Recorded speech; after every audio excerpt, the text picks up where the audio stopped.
The atmosphere in the hospital is heavy with gloom. A melancholic ringtone fills the air as the automated voice on the other end of the line says, "The number you have dialed is temporarily unavailable. Please try again later." It's 12:37 p.m. on April 10th, 2019. Kong Jae-won sits on her hospital bed, staring at her phone, trying once more to call her husband. But there's no answer, no text reply, no sign of him. He hasn't visited her since she was admitted. Jae-won, a young woman battling a terminal illness, is left to face her fate alone. The doctor has already told her she has only a few months left to live. The nurses, witnessing her suffering, do their best to care for her. But when a nurse arrives with Ji-won's medication, she finds the bed empty. Ji-won is gone, having slipped away unnoticed, determined to spend her remaining days on her own terms. While waiting for a taxi, Ji-won reflects on the contrast between her deteriorating health and the beauty of the world around her. It's springtime, and as cancer ravages her body, the flowers bloom vibrantly. How envious she feels. When the flowers wither, they still retain their beauty. A taxi pulls up and Ji-won gets in, directing the driver to the apartment she shares with her husband. The driver glances at her, his expression filled with concern. "Are you in a lot of pain?" "You'll be better soon," he reassures her. Ji-won says nothing, lost in her thoughts. It's been a long time since she's heard the local dialect in Seoul. A familiar image flashes in her mind, memories of happy times, when her father was still alive. There was a time when she truly experienced joy. The driver, noticing her silence, continues to encourage her. "Have you ever heard the saying, 'The child who died yesterday still wants to see tomorrow today'?" he asks. "If I were that child, I would probably think the same way," Ji-won replies wearily. "But even if I had to die today, I wouldn't want to see tomorrow. Nothing good would come my way anyway." The driver chuckles softly. "But if something good did happen, wouldn't you be happy?" he asks. The car comes to a quick stop beneath her apartment building. Ji-won reaches for her wallet to pay the fare, but the driver waves her off, refusing to take it.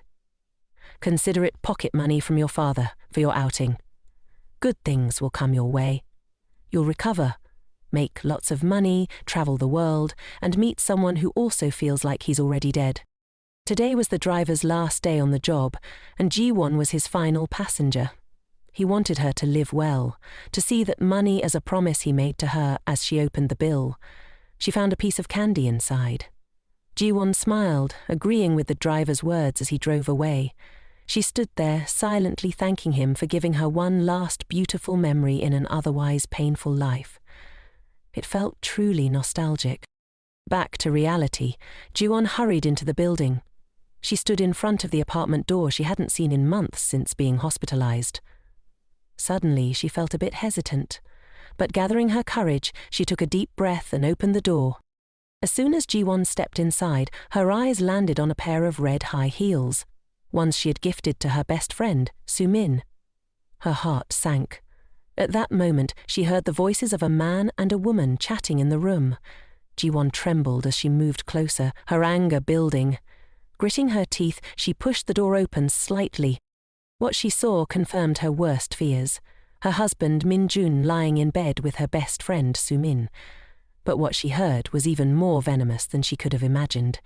They were discussing how they would enjoy the 500 million won payout from her life insurance after she died. Rage boiling inside her, Ji-won burst through the door, shouting, "Who gave you permission to do this?" The two on the bed jumped up in terror. Min-jun panicked, trying to explain, but Ji-won was too consumed by fury to listen. She glared at him, gritting her teeth, and spat out, "Min-jun, you dog!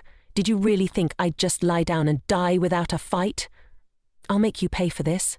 I'll expose you to the entire company, your families. Hell, I'll post it on social media so you'll never be able to show your faces again. I'll make you cough up everything you've gained so far." At her threatening words, Soo-min turned pale with fear. She rushed over, grabbing Ji-won's hand, pleading, "Please don't do this. We're friends, remember? I'm your best friend." Ji-won laughed bitterly, shaking her off. "Best friend? What kind of friend dates and leeches off her dying best friend's husband, all the while counting down to her death so she can cash in on life insurance? Do you even understand how disgusting you are? Sumin, terrified, dropped to her knees, begging Ji-won not to expose her to her family and the company. Through her sobs, she cried, "Please, don't ruin my life. I have to live. You're going to die anyway, but I'm not." Those words ignited Ji-won's fury. Without thinking, she grabbed Sumin by the hair, her rage blinding her as she shook her violently. But before Ji-won could act any further, Min-jun stepped forward and struck her across the face with enough force to leave her dazed and stumbling. Ji-won stood in shock, staring at Min-jun. "Did you just slap me?" she asked, disbelief in her voice. He shrugged casually and sneered. "You can hit others, but others can't hit you. Just get lost already. Stop dragging us all down with your miserable life. You're going to die anyway, so why bother tormenting everyone else?" Feeling utterly defeated, Ji-won's voice trembled as she replied, "It's because of you and your family that I ended up like this. Your family looked down on me because I grew up without a mother. My dad died of cancer and you took all my money to invest in your worthless stocks. If I'd been hospitalized earlier, maybe I could have survived longer, but now? Even if I die, I'll drag all of you down to hell with me. I won't let any of you die peacefully." Her words left Min-jun both shocked and furious. In a blind rage, he raised his hand and struck Ji-won again. She was too weak to dodge, and her head slammed into the corner of the table. Fresh blood poured out, and Ji-won collapsed to the floor, unconscious. Min-jun and Sumin looked down at her, but they didn't even care anymore. They were too consumed with panic over what to do next. Sumin nervously muttered, "What are we going to do now?" while Min-jun paced, his eyes betraying a hint of panic. Things had escalated far beyond their control. As for Ji-won, in her fading moments, the doctor's words echoed in her mind. 3 months at the shortest, 6 at the longest, and if a miracle happens, maybe 10. But at the age of 37, Ji-won would not even live out those few short months. In the midst of her pain, she heard a voice. A warm, loving voice. It was her father's. His presence was so unlike the cruel intentions she had just faced. Juen turned toward him joyfully. She saw her father's familiar figure, his hand reaching out to her. In that moment, memories of the promise she made to him flooded back. "You must live a truly happy life in the future," he had told her. She had agreed to that promise long ago. Her father smiled at her, content, before slowly fading away. As cherry blossom petals bloomed and fell to the ground outside, Ji-won's world went quiet. Suddenly, a noise jolted Ji-won awake. Someone was gently shaking her shoulder.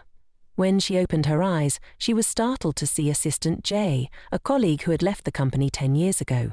Concerned, Jay asked, "Ji-won, are you okay?"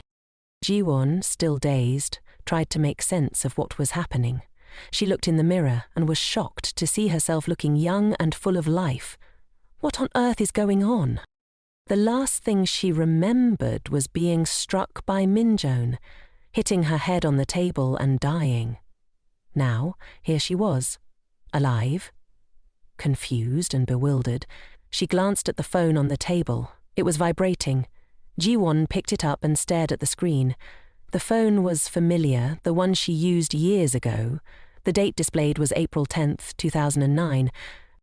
She quickly reached for her glasses and put them on to see clearly. "Ending a painful marriage by being killed by my husband and best friend. Yet here I am, back in my life 10 years ago. What is happening? Am I dreaming? Is this some kind of replay of the life I always wished for before I died?" Ji-won sat down in the chair, her mind racing. Why had she returned to 10 years ago? She was puzzled, her thoughts spinning wildly, when suddenly a familiar voice called out behind her. That voice made her heart race and her vision darken with anger. She turned around, and there he was, Min-jun pretending to care. "What are you doing out here? You don't look too well. Should I buy you some medicine?" he asked, feigning concern. But looking at his face now, all Ji-won could think of was how he had once yelled at her in anger, how he had humiliated and betrayed her. Hatred surged through her body. She stood up abruptly, filled with fury, and began to walk away. Min-jung grabbed her hand, confused. "Why are you acting like this all of a sudden?" he asked. Ji-won angrily yanked her hand free, shouting, "Let go of me! Don't talk to me, and don't ever look at me again!" Just then, another voice called out from behind her. "Ji-won? What's going on? I heard some arguing in here." The voice sent a wave of panic through her.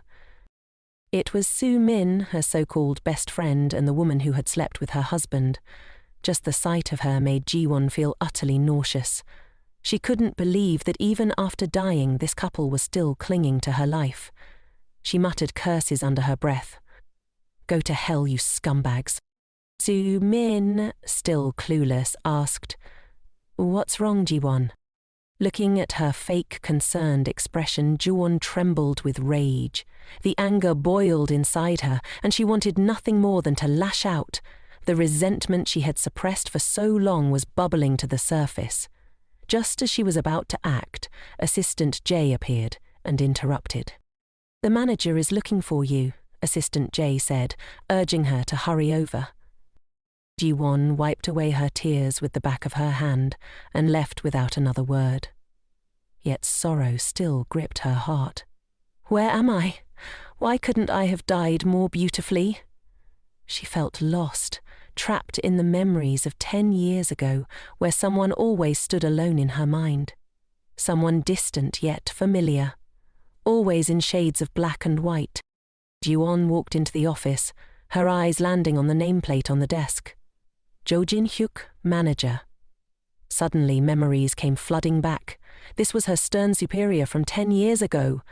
The tall man, always dressed in a plain suit, never spoke unless absolutely necessary. As soon as she entered, his sharp voice greeted her. "Miss Kong Ji-won, this is the company.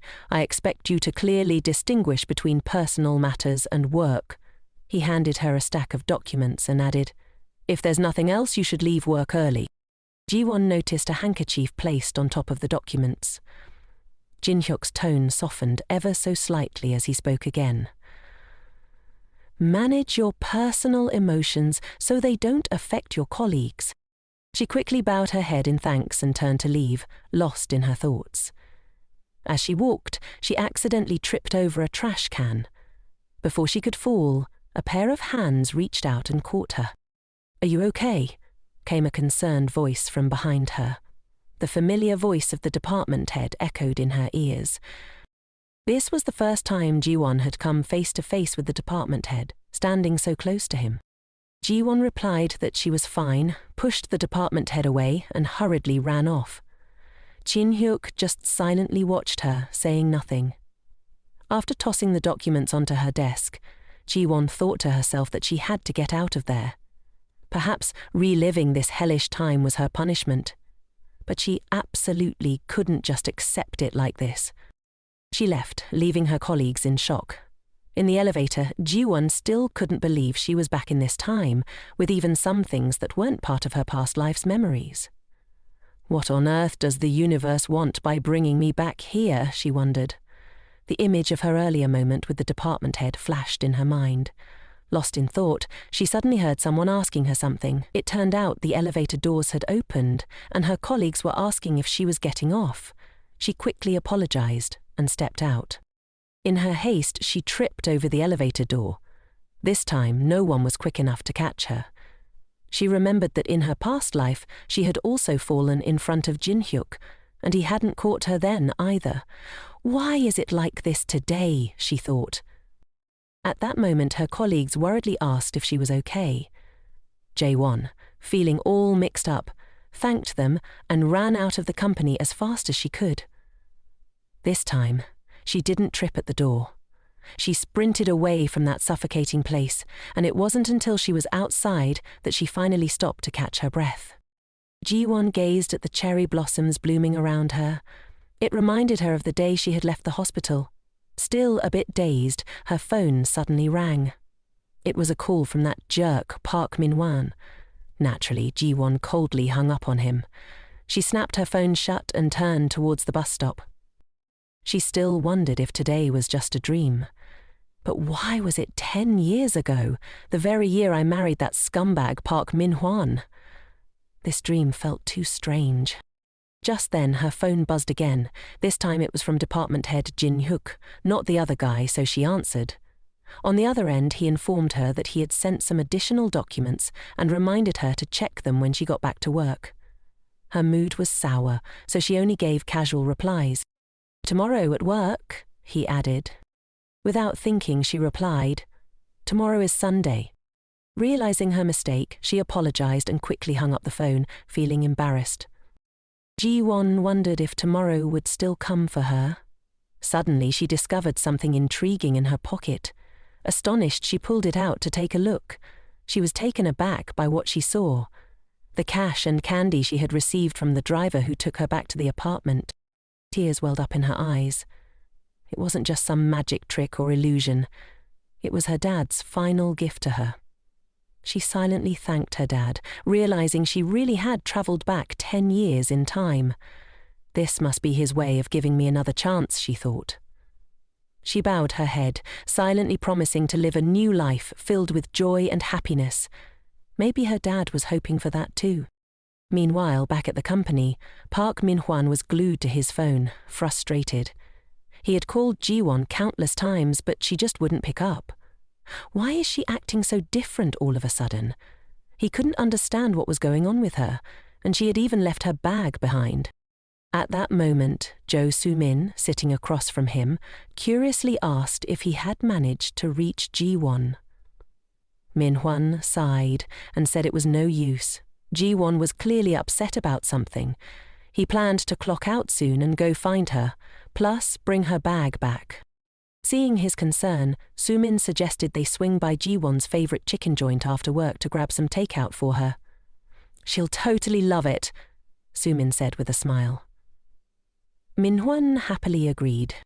Just then, the department head voiced his annoyance from the back. "Park Min-hwan, if you're still in the work zone, it's time to focus on the task at hand." His boss's words instantly had the two scrambling to apologize. Back at her seat, Soo-min pulled out her phone, scrolling through the messages she had sent to Ji-won, all unread. Her innocent face now twisted with resentment. Is she really ignoring all my messages? She wondered bitterly. Outside, it was a sun-soaked day full of bright vibes. Ji-won returned to her apartment, and as she entered her password, she suddenly realized it was still set to Park Min-hwan's birthday. I need to change this right away, she thought. She quickly switched it up, then swung the door open and stepped inside. The familiar house appeared before her, but the first thing she saw were two framed photos of her with Min-hwan and Soo-min. Next to them was a plush duck bear, a friendship token that Soo-min had once gifted her, saying, "Whatever I like, you like too." Little did Ji-won know back then that Soo-min liked more than just plush toys. She liked her boyfriend too. Looking back, all the guys Ji-won had a crush on eventually confessed to Soo-min. But now she couldn't care less about any of that. For Ji-won, money was her priority. She tossed the photos and stuffed bear into the trash without a second thought. She then went into her room and dug out her savings book. Money. That's what I need now more than anything. She regretted not paying more attention to finances during her first run at life. I should have memorized some lottery numbers or stock trends. But now she had to deal with her debt and start making money. Suddenly she remembered how, back then, Park Min-hwan had a knack for making any stock he touched soar. I could use that to my advantage. This was a once-in-a-lifetime money-making opportunity. Just then, her phone buzzed. It was a message from Min-hwan saying he'd bring over fried chicken and chat for a bit. Ji-won was taken aback. Fried chicken?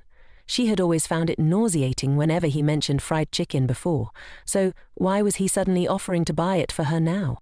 She decided it was time to move out, but before that she needed to deal with Min-hwan and Soo-min. Ji-won texted Min-hwan back, setting up a meeting with him and Soo-min at the bar near her place. Park Min-hwan was taken aback when he received such a short message from Ji-won. What on earth is going on, he wondered. trying to figure out what had caused her to act this way. As he stared at his phone, his boss, Joe Jennyhook, reminded him to finish the report he had been assigned. Manhwa reluctantly dropped his phone and handed the report over to his boss. However, his report was quickly torn apart, and he could only bow his head in apology. Veen Hook coldly reminded him to focus on his work. "The office isn't a place for you to do homework," he said, tossing the report onto the table. Manhwa was furious, but he could only mutter under his breath, "John Hookett, that guy only got his position through connections." Across the table, Jo Soo-min winked and handed him a note inviting him out for drinks after work. Manhwa thought to himself, Soo-min really knows how to brighten people's moods. She's just so adorable. He quickly wrote a note back to Soo-min, telling her that Ji-won had invited everyone for drinks near her place after work. Soo-min sweetly smiled in agreement, but inside she was silently fuming, cursing Ji-won for ignoring her messages. Manhwa decided to go down and tidy up the car first. Ji-won's used to my messy car, but Soo-min's different. In that moment, he realized Ji-won didn't act like a typical girl at all. Meanwhile, Ji-won was standing in front of her wardrobe, unable to believe how she had dressed 10 years ago. How did I not see it? Everything she owned was just outdated button-up shirts. She hadn't even bothered with makeup and always tied her hair in a ponytail, wearing oversized glasses that completely hid her beauty. Since today would be the last party with her boyfriend and best friend, she couldn't afford to go out looking like this. Ji-won picked up her curling iron and plugged it in. Just then, her phone buzzed with a new message, but because it was resting on the edge of the table, the phone slipped and fell to the floor. Ji-won reached down to pick up the phone, but just as her hand was about to touch it, she froze. A memory from the past suddenly came rushing back. She remembered sitting at her vanity, turning on the curling iron when a message had come in. The phone had dropped, and as she bent down to pick it up, her hand got caught in the cord, causing the curling iron to fall and burn her wrist. This time, however, Ji-won was careful. She picked up the phone gently, and her wrist remained unharmed. It was as if she had learned from her past mistake. The realization hit her. Fate could be changed. On her phone was a message from Manhwa, saying he was on his way and that he had a gift for her. A gift? Ji-won thought back, rummaging through her memories. That day, Manhwa and Soo-min had brought beer and fried chicken. Back then, she hadn't realized how well those two clicked together. A plan started forming in Ji-won's mind. If they liked each other so much, then let Soo-min marry Park Manhwa in my place. She arrived at the bar early to wait for the others. She hadn't even taken more than a few sips of her drink when she heard someone calling her name. It was Manhwa and Soo-min, the lovey-dovey couple arriving together. Soo-min cheerfully suggested that she would treat everyone to drinks today. Manhwa explained that Soo-min had come here out of concern for her. Soo-min asked Ji-won how she was doing, pretending to be concerned. Ji-won couldn't stand her fake worry, so she casually replied, "Just to get it over with." She ordered food and asked the other two if they wanted anything else. Manhwa, noticing a dish on the menu, asked Soo-min if she could eat that one, suggesting they order something different. Soo-min just smiled and said, "I like everything Ji-won likes." Ji-won noticed the earrings Soo-min was wearing. Soo-min had given her a pair just like them, and Ji-won had worn them without realizing they didn't suit her at all. In front of Ji-won, Soo-min chatted with Manhwa without a care in the world. Manhwa remarked that he was surprised the two were such close friends since they looked so different from each other. Soo-min grinned and said, "Ji-won had no friends growing up, so she always clung to me. Because she was petite, she could only wear clothes like this." Then Soo-min turned to Ji-won and, with a hint of jealousy, remarked that Ji-won was as big as a giant. Her words stung more and more, crossing the line. Soo-min placed her hand in Manhwa's and explained that his hand was so big, almost like Ji-won's. Soo-min laughed and said she wanted to be like Ji-won, a beautiful giant standing in front of the demon Manhwa.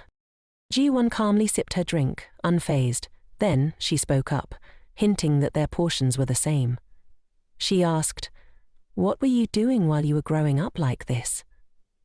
Su-min, flustered by the question, quickly changed the subject and raised her glass with Min-hwan.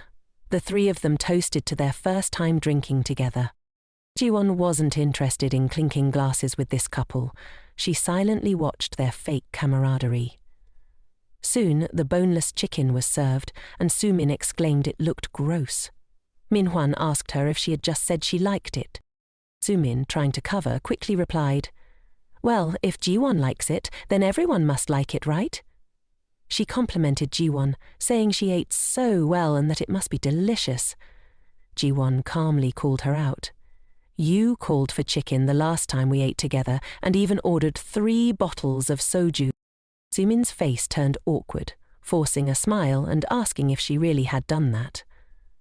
At that moment, the staff brought out the fish cake soup, but a drunken man stumbled by, knocking into the server and causing the hot soup to splash everywhere. The scalding liquid landed all over Ji-won's hand. She instinctively hugged her injured hand, wincing in pain. The server rushed over, apologizing profusely and quickly going to fetch ice and ointment. Su-min asked if Ji-won was okay, reaching out to check her injury, but Ji-won pushed her hand away. Su-min was utterly shocked. Ji-won coldly stood up, saying she was going to the restroom for a bit. Inside, she anxiously rinsed the burn under cold water. Her mood was foul as she thought about the strange coincidences that kept happening. Why didn't I fall in the office this afternoon but still tripped on the elevator stairs?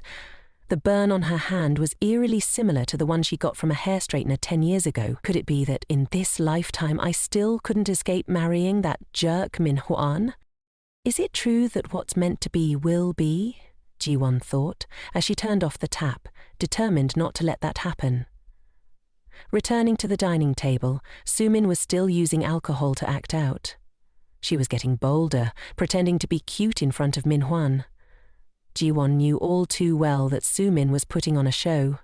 1 drink and Su-min would be flushed, while she could handle 3 or 4 bottles without breaking a sweat. However, Ji-won didn't bother to expose her. Suddenly, Su-min asked Min-hwan what he liked about Ji-won. Min-hwan smiled, praising Ji-won for being kind, smart, and very capable, saying she was a great match for him. Su-min chimed in, nodding in agreement, claiming she had a good eye for people. Ji-won silently scoffed. The two of them were such a perfect match in their eyes. Su-min smiled cutely, opening her mouth to ask Ji-won for a piece of fish cake. Ji-won's expression turned icy as she stuffed a huge piece into Su-min's mouth, making her choke. Oh, how the tables have turned, Ji-won thought. She activated her acting skills, asking if Su-min was okay. "I told you to eat slowly, you seem pretty tipsy. Let me call a taxi for you to head home." Su-min hurriedly explained she wasn't drunk at all, but Ji-won wasn't having it. Without hesitation, she forcibly pulled Su-min up and pushed her into a taxi. As soon as the door slammed shut, the car sped off. Ji-won felt a rush of liberation. She had been so cowardly in the past, she could have easily kicked Su-min out like this, but had lived like a fool letting her bully her. Min-hwan sat in the cafe, feeling regretful, as he realized how happy he had been when Su-min was around. Ji-won had never been that charming to him. Ji-won returned to her seat, and Min-hwan still asked about Su-min. He even complimented Su-min's cuteness in front of Ji-won. Ji-won didn't care. She told him to drink more, since tomorrow was the weekend anyway. While pouring the wine, she accidentally splashed it onto her own glasses. Giving Min-hwan a sly smile, she deliberately took off her glasses right in front of him. He was dazzled, praising Ji-won for looking stunning without her glass. He even suggested she should consider surgery. Ji-won smiled, weighing her options.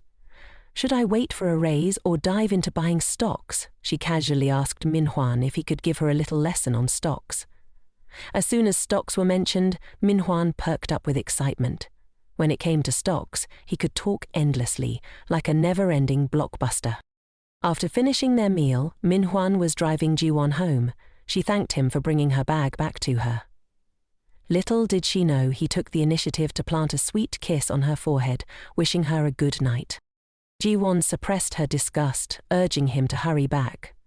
After stepping into the house, she slumped onto the sofa feeling utterly drained. The phone was playing a recording of Min-hwan talking about stocks. Ji-won flashed a satisfied smile. This compensation will be received in full, not a single penny short. The next morning, Ji-won texted Minhwan, telling him she was still feeling tired and would be staying home to rest, promising to reschedule their date for another time. Then she lost interest, clapping the phone shut and stashing it in her pocket. She strolled into the bookstore, hoping to grab some guidebooks on stocks.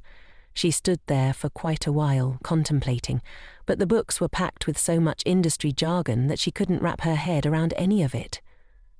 Still on the hunt for more basic reads, she spotted a book that looked pretty straightforward, but when she reached up to grab it, it was just out of her grasp. What kind of book is stacked so high, Ji-won thought. I'm already over 1.7 meters tall and still can't reach it. How is anyone else supposed to grab it? Suddenly, a hand reached out, helping her grab the book. Ji-won turned around to thank the person, but to her surprise, it was none other than the department head, Jin-hook. He held the book in his hand and curiously asked her if she was planning to quit her job. Ji-won was taken aback by the question. She stammered, at a loss for words. Jin-hook calmly asked again if she was considering quitting her job. Ji-won quickly composed herself and reached out to grab the book. She explained that she wasn't planning to quit, but had noticed Park Min-hwan getting into stock investments and was thinking about trying her hand at it too. Little did she know, Jin-hook's expression turned sour. Why on earth did I run into the department head here, she thought, and why did I have to provoke him? She quickly made up an excuse, claiming that she had already picked out her books and wanted to leave early. But then Jin-hook suddenly asked if she was planning to meet Park Min-hwan. Ji-won forced a smile and replied that she wouldn't be meeting Min-hwan today. She also asked if he could keep their meeting a secret from the other staff. Jin-hook raised an eyebrow and asked why he should do that. Ji-won hesitated and explained that she had told Min-hwan she was sick. He asked if she was really unwell, to which she smiled and replied that she was perfectly fine. It was just the weekend and she wanted some time alone. Jin-hook seemed about to say something, but when Ji-won asked, he simply said it was nothing. He turned as if looking for a book on the shelf and told her to head home, saying they would see each other at the office tomorrow. Ji-won prepared to leave, but couldn't shake the feeling that he seemed to have something more to say. Suddenly, he glanced up and complimented her earrings, saying they suited her well, unlike the previous pair. Ji-won was taken aback. Those earrings were likely the ones Soo-min had given her as a friendship token. She remembered that the department head had also mentioned that the previous earrings didn't suit her. She politely bowed to thank him and asked to leave first. For some reason, she felt a strange discomfort in her heart, but didn't dwell on it. She didn't notice Jin-hook watching her thoughtfully from behind. The next day, after arriving at work, Ji-won looked at the clock, which showed just past 7, and noticed the office was completely empty. She sighed, realizing this was the first time she had come to work so early. Suddenly, she spotted Jin-hook, who had been there for who knows how long. Curiously, she walked over to him and saw that he was sitting with his eyes closed, looking like he was in a deep sleep. She pulled the curtain shut, commenting that if he was tired, he could have come in a bit later. She stared at him, realizing his skin looked even better up close. Without his glasses, he looked just as handsome. Jin-hook suddenly opened his eyes, surprised to see Ji-won standing so close. He asked if she was really at work this early. Ji-won jumped a little, then laughed and replied that she was making up for leaving early last Friday. She quickly returned to her desk and fired up her computer. As she did, she recalled what Park Min-hwan had said about the pharmaceutical company, GA. Right now, the stock was priced at 8,001, and if she remembered correctly, this stock was about to pass its review. In a month, the price would skyrocket 6-fold. Now was the perfect time to cash in on some investments. So focused was she that she didn't notice Janook had sneakily crept up behind her. He said it was convenient to grab breakfast, so he got her coffee and a morning meal. Janook hesitated instinctively, preparing to decline, but then she paused. If she wanted to change, she should stop this habitual rejection. She decided to flash a bright smile and thank him. Thanks for treating me to food. From now on, she would embrace life and welcome the care of others. Jin-hook furrowed his brow in silence as if taken aback by something. Then he turned and told her to keep working before walking away. Ji-won was left feeling bewildered. Did he just blow up? It's true they were getting closer, but she still couldn't quite grasp his character. She turned back to the computer, shaking off what had just happened. Forget about it. There was something far more important going on right now. It was 8:23 a.m., and she had just finished the breakfast that the boss had picked up for her. Then, diving into the stock market with a sprinkle of fun, she started investing in GA Pharmaceuticals. She snatched up 2,500 shares, investing 20 million won like a true stock market superstar. Just then, Assistant Jane arrived at the company, ready to steal the spotlight. Department head Kim also showed up and chatted with the manager in the meeting room. Next up was the dynamic duo, the handsome guy and the green tea, who just so happened to bump into each other right outside the company gate. Soo-min casually asked why Ji-won had arrived so early, but she coldly replied that, at the office, she should call her assistant Kong. Soo-min shyly apologized to Ji-won. Min Hanan, standing on the sidelines, disagreed, saying that no matter what, they were still best buddies and there was no need to be so stiff like that. Ji-won didn't even look at him, remaining focused on her computer as she told him he should pay more attention while at the office. Min Hwan seemed oblivious to Ji-won's unusual behavior. He chuckled and inquired why she was sipping on an Americano today instead of her usual cappuccino. Ji-won kept a straight face, sipping her coffee. "This is a gift from my boss," she said, then added, 10 years ago, I was all about sweet treats like cappuccinos, while the boss was the only one who enjoyed the bitter notes of an Americano. No matter how bitter it gets, I still prefer sipping on an Americano." What did someone like Park Man-won even have to say about that? Ji-won stood up, pretending to stroll past Park Man-won's desk. He was currently in the peak phase of stock acquisition, and she wasn't about to let him rake in all the profits alone. Ji-won glanced at his computer screen and saw him selling shares of GA Pharmaceuticals. She was taken aback. Why on earth was he selling at this moment? Could it be that the future had changed? What on earth was his reasoning for selling those shares? They were supposed to skyrocket 5-fold in a month. What was going on? The only fate she wanted to change was her own. 10 years ago he had invested in GA Pharmaceuticals, and the profits had multiplied. But why had she just seen him sell a total of 3,500 shares? Why was this happening right after she bought those shares? Ji-won bit her lip, completely puzzled by Park Min-hwan's calculations. Suddenly, Min-hwan asked what was wrong, startling Ji-won. She forced a smile and said it was nothing, reminding him that the stock price of GA Pharmaceuticals was on the rise. Park Man-hwan shrugged it off, saying he had already made a bit of profit and sold everything. Just last weekend he had caught wind of some favourable news.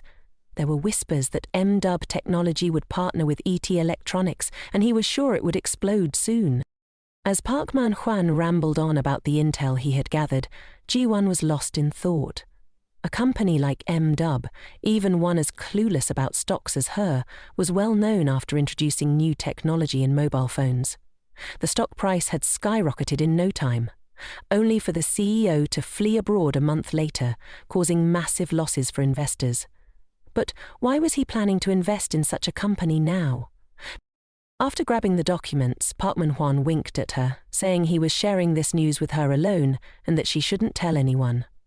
He left, leaving Ji-won deep in thought. If things that never happened in the past were to occur, it meant a different future would unfold. The futures of those involved would also shift. She rolled up her sleeve to check the time. If the events from the past were to unfold, could it be said that she had snatched away someone's luck? She had to find out, but how should she go about it?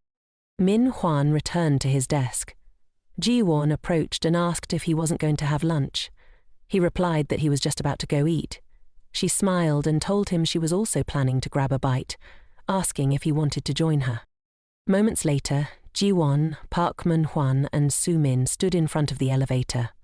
Soo-min cheerfully remarked that it seemed like this was the first time the three of them were having lunch together at the office. Park Man-hwan was surprised and asked why she was inviting them to lunch today. Didn't she usually avoid having others gossip about her love life at work? So they had never eaten together before. Just a moment ago she had been laughing and inviting him to join her, yet Ji-won remained pensive and silent. Noticing her silence, Soo-min asked if Ji-won had just bought that shirt, saying she had never seen her wear it before. She smirked and complimented her, saying the shirt looked great and really suited her. Ji-won merely smirked back, thanking her. In that moment, she was thinking that in just a little while, the white shirt she had just been complimented on would be drenched in soup, turning it into a filthy mess in the company cafeteria. The three of them stood in line to choose their meals. Soo-min cheerfully told the chefs that she loved kimchi soup and asked for a generous serving. The chef happily obliged, serving her a full bowl of kimchi soup, while she smiled and thanked him. Ji-won, standing next to her, coldly said she only needed a little soup. After getting their food, she and Soo-min went ahead to find a table to sit at. Soo-min, carrying a heaping plate of rice, pretended to look around for a table. Ji-won silently counted down the seconds, preparing for the moment when Soo-min would spill the soup all over her. She noticed Soo-min smiling mischievously. Then, Soo-min suddenly turned around, pretending to smile at Ji-won, intending to dump the entire bowl of soup all over her. Ji-won had anticipated this, so she swiftly dodged to the side. As everyone could see, Park Min-ju, standing behind, caught the full brunt of the food that Soo-min intended for Ji-won. He turned pale, speechless. Soo-min babbled apologies, confused about why he was standing there. She was in a panic, unsure of what to do. Park Min-hwan forced a smile and said it was fine. Thankfully, the soup wasn't too hot. But deep down, he was lamenting the loss of his shirt, worth over 1,000,000 won, trying not to lose his cool because it was Soo-min. On the flip side, Soo-min was asked if she got burned.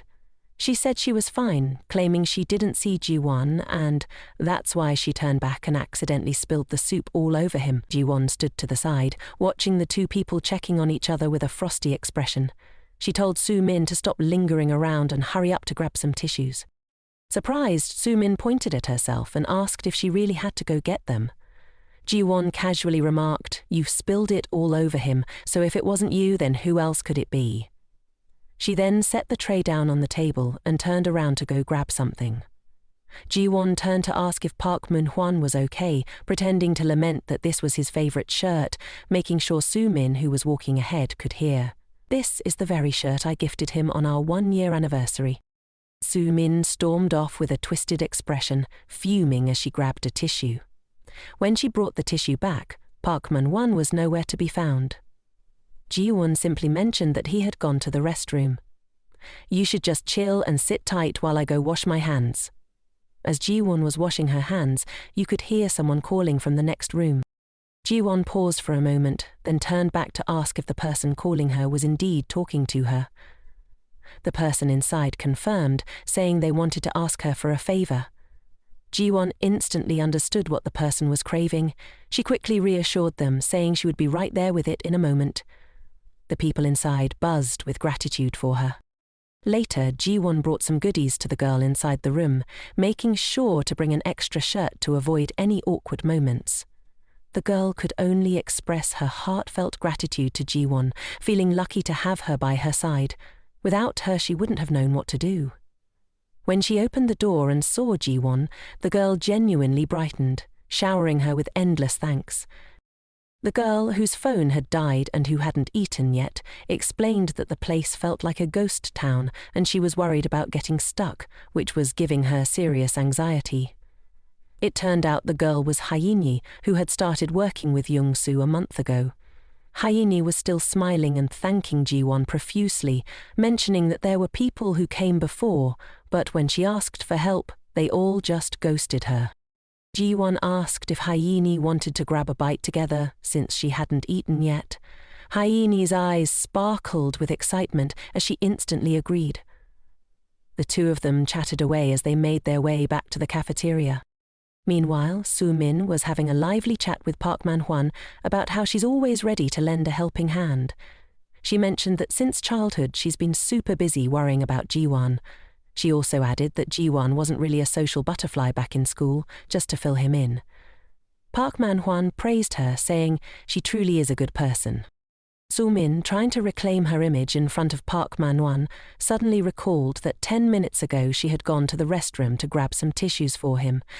She yanked the paper angrily, feeling humiliated by Ji-won, who had just been staring at her, making her look like a complete fool. If it were before, Ji-won would have automatically brought tissues, so why had she suddenly been acting so differently lately? Just then, someone knocked on the door, calling out to see who was outside, hoping to get her assistance. Ji-won, already fuming from the earlier incident, felt her face scrunch up in annoyance. She ignored the question and dramatically swung the door open, stepping outside. Right now, it felt like they were bringing up the time she helped someone stuck in the bathroom to win Park Man-hwan's favor. Just when the fun was getting started, Ji-won made her comeback. Next to her was Hyeen, carrying a plate of food. Ji-won smiled at Sumin and asked what they were chatting about. Sumin was flustered when she saw Hyeen arrive. Hyeen cheerfully greeted her and Park Man-hwan, and everyone was on board with having another person join the group. Ji-won cheerfully invited Hyeen to take a seat across from her, and Hyeen happily agreed, wishing everyone a delicious meal. Sumin felt uneasy. Why was Hyeen so confident when they were the same age? Was it just because of her face? Park Man-hwan sat next to them and asked how Ji-won and Hyeen had suddenly become so close without him even knowing.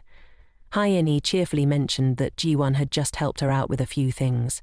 Then she noticed his shirt was stained and asked if he was okay, since it looked quite pricey. Park Man-hwan just smiled and said it was no big deal, just a shirt after all. Ji-won, gripping her chopsticks tightly, listened. The gift she had given him, and he treated it so lightly. Sumin quickly changed the topic, saying that Hyeen must be really hungry, wondering how a girl could possibly eat that much. But Hyeen didn't care. She just thought that if she wanted to achieve something big, whether she was a girl or a boy, she had to eat a lot, just like her grandfather said. Sumin pretended to laugh and said, "Your grandfather must have done something really grand, huh?" However, Hyeen seemed oblivious to the jab, munching away while sharing stories about her grandfather selling bean sprouts, tofu, and even kimchi soup. Sumin looked down on her, realizing it was just selling side dishes. Ji-won on the side was surprised, wondering if Hyeen was genuinely kind or just clueless. After everyone finished eating, Park Man-won said he had to leave early, and Ji-won mentioned she would go grab some coffee, asking the two if they wanted anything. Hyeen immediately offered to go by herself. Ji-won declined, suggesting they could go together another time, saying she couldn't let a junior treat her since she was a senior. Sumin then linked arms with Ji-won, asking her to get a hot cappuccino, acting all grateful. Ji-won swiftly shook her off and turned to Hyeen, asking what she wanted to drink. Hyeen smiled and said she wanted an iced Americano, promising to treat Ji-won next time. Ji-won smiled back and told them to go ahead. She would catch up later, then turned and walked away coldly. Sumin awkwardly waved goodbye to Ji-won, then turned to Hyeen, pointing at the jacket she was wearing and asking if it belonged to Ji-won. "When did you get so close to Ji-won? You two have never even talked at the company, but here you are together at the cafeteria. It's quite surprising." Hyeen, pressing the elevator button, explained that she had just happened to get stuck in the restroom, and Ji-won helped her out. She even lent her a jacket, which was enough for Ji-won to be her savior. Sumin was taken aback, realizing that the person stuck in the restroom earlier was Hyeen. She worried whether Hyeen recognized her voice from before. She covered her mouth and laughed, saying Ji-won just liked to meddle in other people's business. "She only does that for strangers," she warned Hyeen, not to trust Ji-won too much since she had known her for a long time. "I'm just looking out for you," she added. Hyeen, coldly remarking, said, "Actually, it's you who's meddling in other people's affairs. If you like to meddle so much, why didn't you speak up earlier and say you didn't want to help someone stuck?" Hyeen stepped into the elevator, completely ignoring Sumin's stiff expression. She pressed the close button and casually asked, "Aren't you coming in?" And, just like that, she went up. Sumin stood frozen in place, panic gripping her as she realized Hyeen had recognized her voice and all the lies she had spun. If those rumors spread throughout the company, what would she do? Suddenly, the voice of Manager Kim rang out from behind, asking Soo-min what she was doing standing there. She quickly hatched a plan to use him to get Hyeen out of the company before her secrets were exposed. Soo-min tossed her hair, smiling at the manager and complimenting his beautiful tie. He chuckled and said he would only wear that tie to work, praising her for making the company feel more vibrant. He rambled on about how the female employees in the office were quite dull, while Soo-min was not only beautiful but also feminine. Soo-min giggled, saying she had been feeling a bit tired lately, but his words were like a boost of energy for her. Hearing this, he became flustered, worried about what was bothering Soo-min, and assured her he would help her sort it out. Soo-min pretended everything was fine, deliberately trying to elicit his sympathy. She sidled closer to Manager Kim, whispering in his ear and asking if he would like to go out for drinks after work to chat with her. Meanwhile, Ji-won was ordering drinks at the cafe, and while waiting for her order, she suddenly remembered that the manager hadn't gone out for lunch, so she ordered some snacks for him as well. She thought about how the future had changed, with Park Man-won selling off all his most valuable shares, and how Jo Soo-min had spilled soup on his shirt instead of Ji-won's. It meant she could snatch away someone else's luck. Ji-won smiled softly, imagining that assumptions could become reality, and reality would inevitably become the norm. If one could foresee the future, would that create a better world than before? In this life, she was determined not to let anyone take away anything that belonged to her. After grabbing her coffee, Ji-won headed back to her office, surprised to find no one had left yet. She glanced over at Manager Kim's desk, taking soft steps closer to him. There he was, peacefully napping in his chair. Ji-won wondered if he used to sleep this much too. As she spoke, she placed the cereal cup she'd bought for him on the table, softly urging him to drink it. He had looked perfectly fine in the morning, but now he seemed really exhausted. Suddenly, a hand grabbed hers. It turned out to be Park Man-hwan, furious and glaring as he pulled her along with him. Ji-won was taken aback and yanked her hand away from him, shouting at him to let go. Then, a large hand grabbed Park Man-hwan's hand and yanked it away. It was none other than manager Jin-hook, who had woken up at some point and was now glaring at Park Man-hwan. Park Man-hwan stammered when he saw Ji-hook. Ji-won was also stunned to see him come to her aid. With a serious expression, Ji-hook asked Park Man-hwan what he was trying to do. After recovering from his shock, Park Man-hwan retorted that he wasn't doing anything. He just wanted to have a private chat with Ji-won. Ji-hook wasn't backing down, though. He stated that even though it was lunchtime, this place still belonged to the company, and if there were private matters to discuss, they could wait until after work. The two exchanged heated words, sparks flying in the air, while Ji-won just gazed in disbelief. Jin-hook then turned, grabbed the cup of water she'd left on the table, thanked her for the drink and walked away. Ji-won stood there, deep in thought, wondering why the manager had helped her. Maybe he was just annoyed that someone had disturbed him while he was sleeping.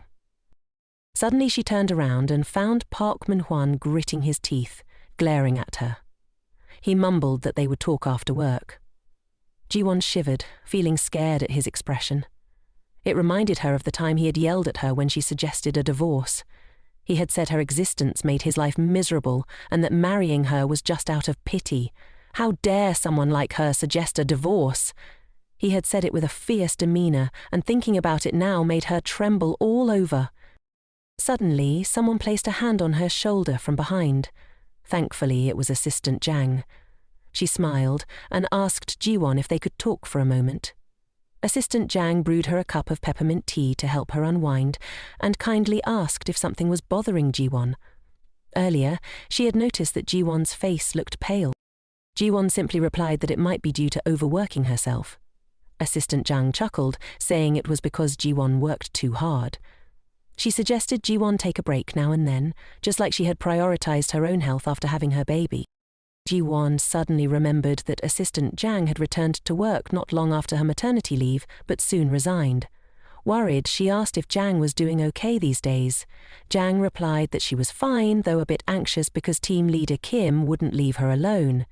He used the excuse that he had to endure hardships while she was on leave, so now he treated her like a workhorse. She added that she was lucky to have talented colleagues like Ji-won, which allowed her to learn a lot. Then, playfully, she told Ji-won not to suffer in silence. Whenever she felt tired, she should just let Jang know because they were colleagues. At that moment, she brewed Ji-won another warm cup of tea. Ji-won held the cup tightly, bowing her head shyly as she thanked Jang, wondering why she hadn't realized 10 years ago what a wonderful colleague had been by her side all along. After finishing their tea, they headed back to the office and ran into Hyeen. She was still smiling and thanked Ji-won for buying her coffee. Assistant Jang also asked how Hyeen was doing with her internship. Hyeen cheerfully replied that everything was going great, with plenty of seniors offering help.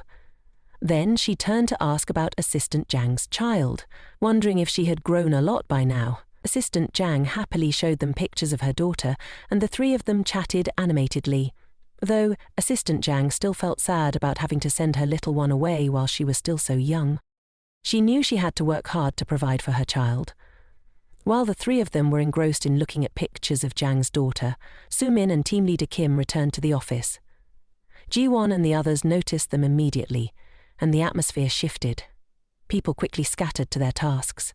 Even as Soo-min returned to her desk, she wondered what everyone had been huddling together about, laughing so much. Could they have been talking about her? She glanced at Ji-won, frowning, thinking to herself, no way, could she really be chatting and laughing with someone else like that? How could that even be possible? Before long, it was time to clock out. The manager stood up and said everyone had worked hard, so they should finish up their tasks and log off. People got up, tidied their things, and exchanged goodbyes, promising to see each other tomorrow. Ji-won anxiously left her desk, worried whether Park Min-hun was following her. Manager Hyuk quietly watched her retreating figure from behind. Ji-won entered the restroom and nervously checked her phone for the message Jo Soo-min had just sent her. It mentioned she had something to take care of and left early. Scrolling down, Ji-won saw a message from Park Man-hwan saying he was waiting for her at the company entrance and to call him when she came out. She had been in there for 20 minutes. He must have left by now, right? Ji-won tried to calm herself, telling herself not to be scared anymore. After all, she wasn't the gullible girl she used to be. If she wanted to avoid another stroke of bad luck, she had to start by changing herself. As she stepped outside, she immediately ran into the manager. He wondered why she was just now finishing up. Ji-won was surprised he hadn't left yet either.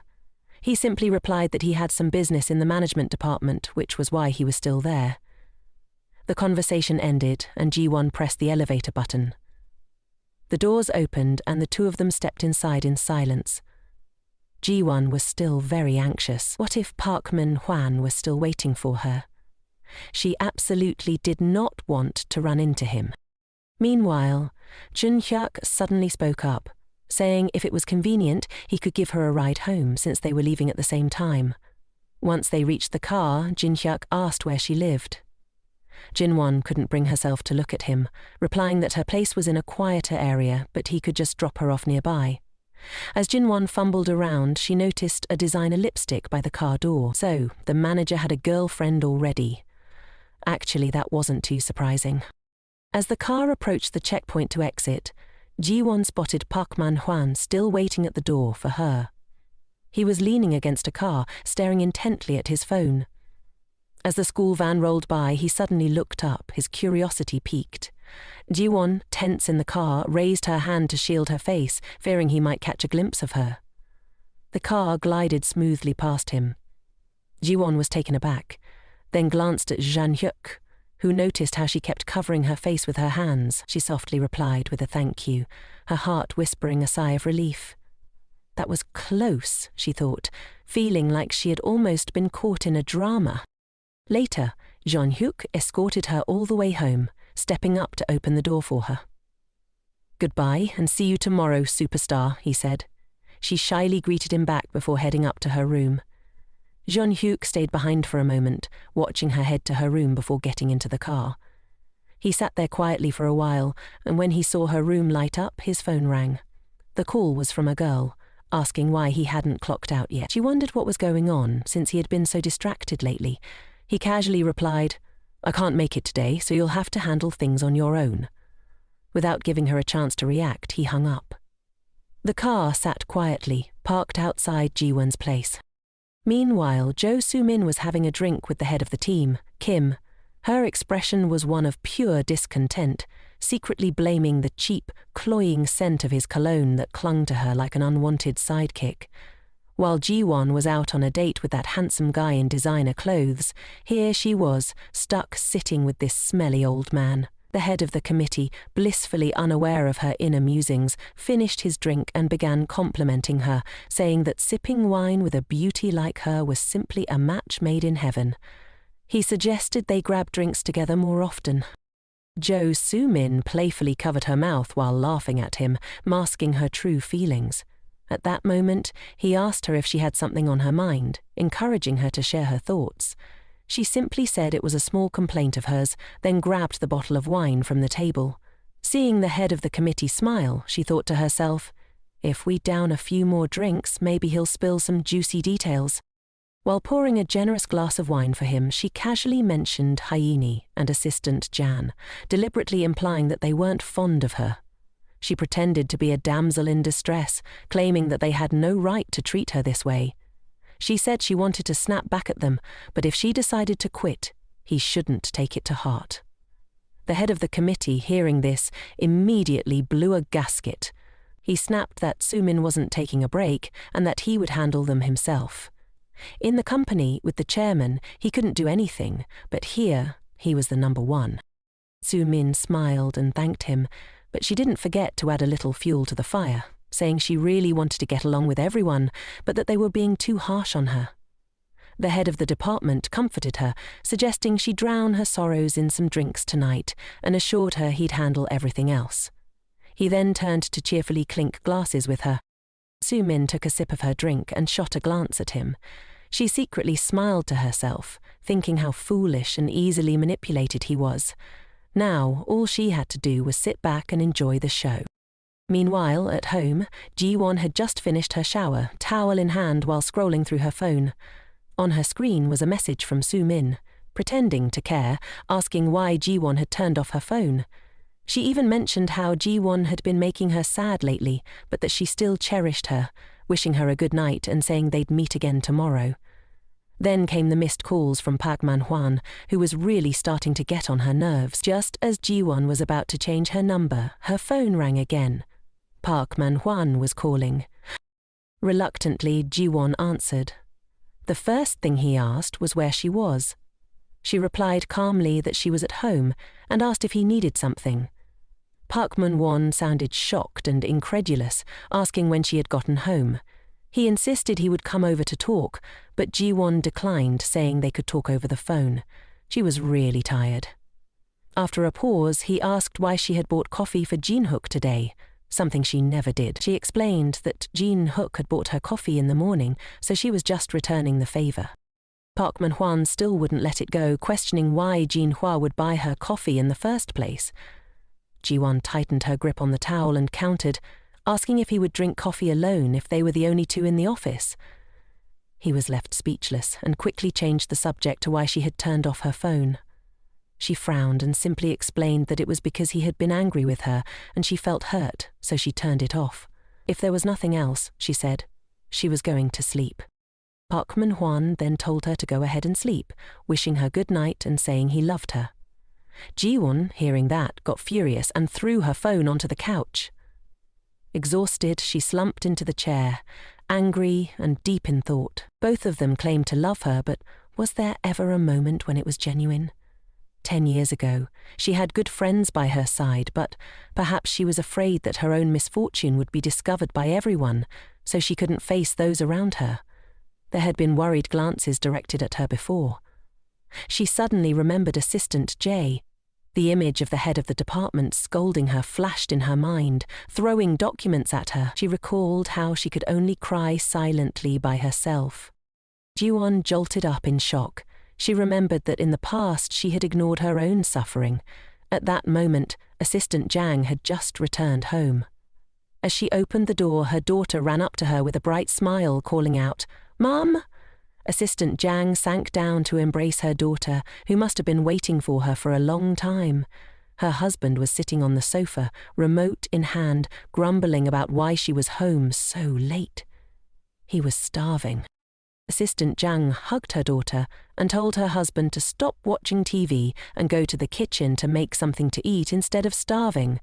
She urged him to bathe their daughter while she whipped up something to eat right away. He turned off the TV, put his hands in his pockets, and said he had plans. He had to go out. "You just eat and bathe her," he said. Assistant Zhang asked why he was out so much. Didn't he see how hard she was working overtime? He walked out the door, putting on his shoes, and said he had been taking care of their daughter all day and was exhausted from submitting job applications. Hearing this, she got angry. "You left her like this? Her hair is still in the braid I did for her this morning, and her diaper hasn't even been changed." Her husband snapped back, telling her to stop nagging. "It's because of you that I have to go out." Assistant Zhang was frustrated. She still wanted him to stay home and bathe their daughter, but he just slammed the door behind him and left without looking back, leaving her alone with her daughter, speechless. Ever since she got pregnant, he had used the excuse of a year's salary to quit his job halfway through. Now, he didn't even want to come home anymore. Was he the only one who knew what exhaustion felt like? She was also very tired, dealing with the head of the department's constant nagging while trying to manage the mess of her daughter's food on the table. She still hadn't finished her work. Balancing her daughter on her back while trying to get things done, she was determined to do a great job on this project so that the head of the department wouldn't pick on her anymore. Suddenly, her daughter, who had been sleeping on her back, started to cry. Assistant Zhang turned her head to look at the little one and comfort her. It was already 3 a.m., and she had gotten so caught up in her work that she lost track of time. Putting her work aside, she laid her daughter down on the mattress and told her fairy tales to soothe her back to sleep. Suddenly, she reminisces about how, as a child, she wished her life would be just like a fairy tale. Sleepiness hits her like a wave, making her drowsy. She stretches, yawns, and decides to just close her eyes for a moment. Without much thought, she lies down next to her daughter and shuts her eyes. But just as she drifts into slumber, her nose starts bleeding unexpectedly, and she's completely oblivious to it. The next morning, at the office, team leader Kim starts yelling at assistant Zhang. He criticizes her project, tossing the proposal right at her, saying her skills are worse than an intern's. With a fierce expression, he berates her, asking if being at home with her child has drained her creativity. Assistant Zhang bows her head, hoping team leader Kim will point out what she's done wrong, but he just angrily jabs a finger at her, questioning if he really has to spell it out for her. After years in the company, she can't even produce a decent proposal. Assistant Zhang squats down to pick up the papers he threw on the floor, apologizing and promising to fix it and submit it again. Team leader Kim isn't letting up. He's still furious, ordering her to start over and have it ready by tomorrow morning. Ji-won sits at her desk, frowning and feeling annoyed, watching team leader Kim take advantage of his position to yell at employees when the department head isn't around. She turns to Jo Sumen's desk, where Sumen is smiling happily, looking quite pleased with herself. Meanwhile, assistant Zhang is still bowing and apologizing to team leader Kim, promising to redo the project and submit it on time. He's still not calmed down, waving her back to her desk. Finally, assistant Zhang returns to her workspace. As she passes Ji-won's desk, she looks at her with concern, worried since Ji-won has been working overtime for days. She wonders if she's okay. Ji-won follows her outside, calling out to her with care. But when assistant Zhang turns around, she sees Ji-won with a nosebleed, trying to hide her distress. She asks if Ji-won wants some coffee. Just as she's about to brew some, Ji-won quietly thinks to herself that she's been working too hard these past few days, but she smiles and offers to make the coffee, since assistant Zhang had made it for her last time. Ji-won is genuinely worried, wondering if changing someone else's fate would have consequences. After all, she had died once and come back to life, so whatever happens, happens. Only she knew the rules of this world. If something that had never happened in the past occurs, it would change something in the future. Suddenly, Jae-um reminded assistant Zhang about the project she was working on, and insisted that she absolutely should not redo it. Instead, Jae-won suggested that she follow her lead and create a new project. Jae-won explained that it wasn't about changing the content of the project, but just altering the font and layout enough to submit it again. She believed that Chief Kim hadn't thoroughly read the content of Assistant Jang's project. He was simply looking for an excuse to criticize her. Assistant Jang hesitated a bit. Submitting an identical version felt a little off, but Ji-won urged her to trust her just this once. With a bright smile, Ji-won added that if Chief Kim complained about the project being the same, she would redo it, and of course submit it under Assistant Jang's name. Assistant Jang thought to herself, "Is Ji-won really like this?" She reluctantly agreed, saying that if the chief found out, they could just say it was a mix-up. Then Ji-won slipped something into her hand. Assistant Jang asked if it was related to the project. Ji-won replied that it wasn't. It was a voice recorder. Whenever Chief Kim scolded her, she should record it. Assistant Jang looked at the recorder. Even though Chief Kim often scolded her, he had worked hard during her maternity leave, so she felt she should have some conscience. Ji-won countered, "Who said Chief Kim worked hard while you were on leave?" She sighed, recalling that during Assistant Jang's maternity leave, she had to handle half of the workload, with the other half divided among the other staff members. She remembered the scene where Chief Kim angrily threw documents and made employees redo their work. He probably only worked hard throwing reports around, she thought. Ji-won reminded Assistant Jang to keep acting normal and to remember to record everything. It might come in handy in the future. After that, the two returned to the office. As soon as they opened the door, they saw Chief Kim yelling at Hyeen again. He was loudly pointing his finger at her, berating her, and she could only bow her head and accept the blame. According to Ji-won's memories, Hyeen would soon be transferring to another department. And, of course, the reason was Chief Kim. He only waited for moments when the department head was absent to act like he owned the place. Ji-won stared at Chief Kim, frowning and thinking, "Just wait and see." The one who wrote the proposal was not Assistant Jang, but it would be him. The next day, still using the excuse that the project was worthless, Chief Kim threw the proposal at Assistant Jang, shouting at her to start over from scratch. The following day was no different. He continued to nitpick Assistant Jang's proposal, saying she had all this time to work on it, and this was all she could come up with. 3 days later, without even looking at it, he tossed the proposal back, demanding a redo. Days passed, and the demand for a redo continued. A week later, this time Chief Kim pretended the proposal looked better and said he would let it pass. He told Assistant Jang to print it out and bring a copy to the meeting, while the original should be submitted to the department head. He reminded her that the promotion evaluation was coming up and that he wouldn't be so lenient next time, so she better get it right. Assistant Jang sighed and thanked him. She returned to her desk, thinking that he hadn't even read the proposal closely. She had only changed the font and layout, and he didn't even notice. Looking back at Ji-won behind her, who was giving her an okay sign, she smiled, realizing Ji-won was right. Suddenly, a notification pinged. It was Ji-won saying she would submit the proposal to the department head, while Assistant Jang should just print and distribute it to the other staff. Assistant Jang was surprised. Ji-won was going to submit it to the department head, and she was holding the original. But who knows, maybe Ji-won had her own plan. Meanwhile, after grabbing the prepared documents, Ji-won brought them to the department head's desk and handed them over, saying this was the proposal for today's meeting, approved by Chief Kim. The department head took it and told her to prepare for the meeting, adding that Hyeen had already gone to buy coffee, so there was no need to prepare anything else. Ji-won complied, but was curious about Hyeen buying coffee. Soon, the table was filled with Americanos that Hyeen had brought back. Everyone was grateful and praised Hyeen for being so thoughtful. Just as everyone was in high spirits, Hyeen smiled brightly and said, "It's nothing. The department head is treating you, not me spending my own money." Suddenly, Chief Kim's voice boomed, asking who had brought coffee to the company. Hearing this, Hyeen immediately said it was her who had bought it and cheerfully handed him a cup.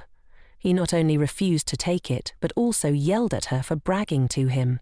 He shouted loudly, criticizing the coffee she bought as overpriced and mediocre in taste. Who drinks coffee before a morning meeting anyway? There's plenty of coffee piled up in the break room.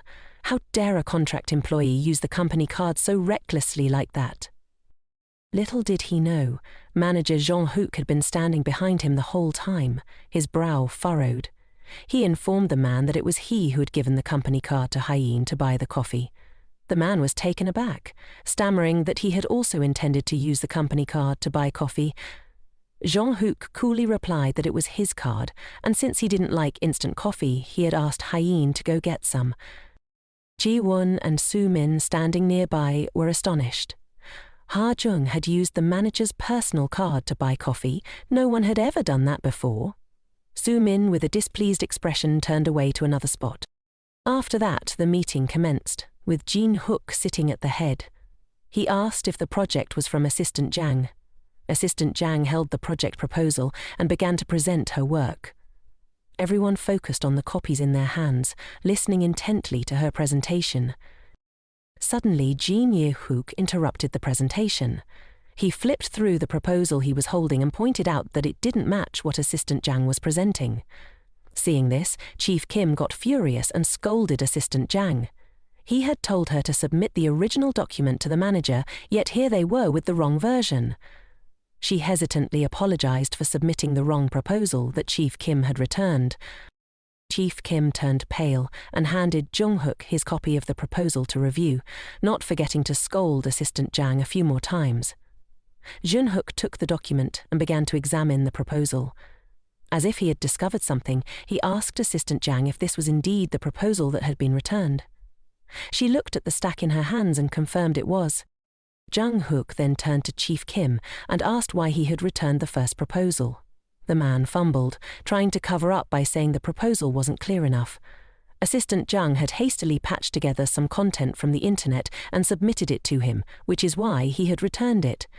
He then pretended to shake his head, claiming that since this time it was done well, he was approving it today.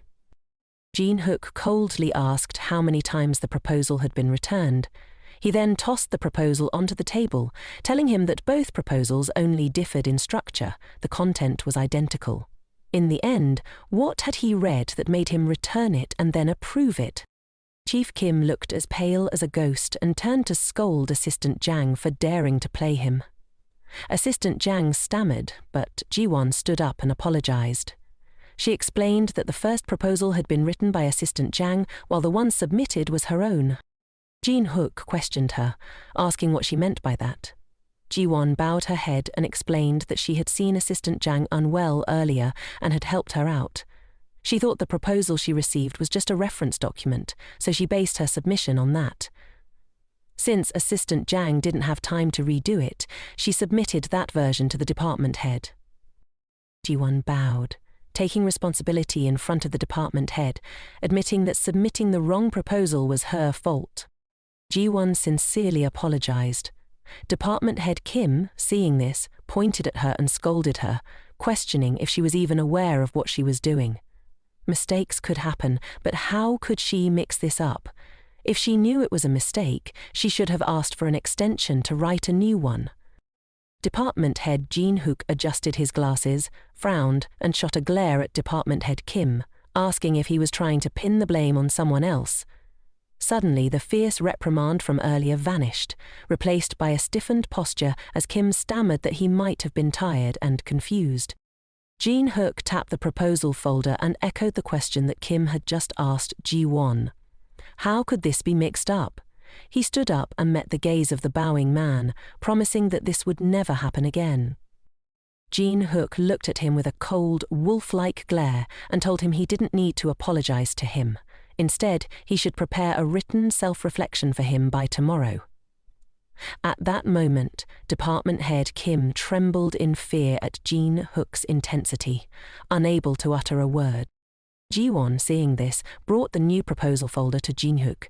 He accepted it and addressed everyone. For future proposals, they should skip the first confirmation and bring them directly to him for review. The meeting continued, and everyone in the room had their own expressions. Ji-won and Assistant Jang smiled cheerfully, while Department Head Kim looked both anxious and furious. Meanwhile, Jo Soo-men bit her lip in annoyance. The meeting wrapped up, and everyone filed out of the conference room to return to their desks. Ji-won let out a sigh. She had been really scared, but thankfully she had managed to resolve the situation smoothly. She hoped Assistant Jang wouldn't be asking for leave anymore. A message came in for her. It was from Assistant Jang, thanking her for the help. She said that from now on she would be less harassed. Another message popped up and Ji-won clicked to open it. It turned out to be from Jo Soo-men, reminding her not to forget their appointment this weekend. Ji-won thought to herself, did she have any plans with her this weekend? Either way, she wasn't going to go. She glanced at her calendar. Her mouth suddenly froze mid-drag. Gwan's face went pale all of a sudden. Wasn't this weekend the day of their class reunion from years ago? She really just wanted to erase all memories of that day. Back then, young Soo-men had promised to take her to a famous restaurant, but unexpectedly she led her to the reunion instead. As soon as her old classmates saw her, they looked down on her and whispered about her, assuming she must have begged Jo Soo-min to take her along. No one there welcomed her. Ji-won stood frozen, unable to say a word while they continued to gossip. Jo Soo-min smiled, linked arms with Ji-won and introduced her as her best friend. So, of course, she was there. Ji-won, feeling shy, excused herself to the restroom, but in there they were still talking about her. They even thought Soo-min was too kind-hearted and had suffered a lot because of her, yet still took care of her. In their eyes, Soo-min was such a sweet girl, always having to put up with Ji-won. Ji-won sat in the restroom, feeling despondent and stunned by their words. They even thought she was a bad friend. While they were chatting, one friend suddenly remembered seeing Ji-won go into the restroom and hurried outside.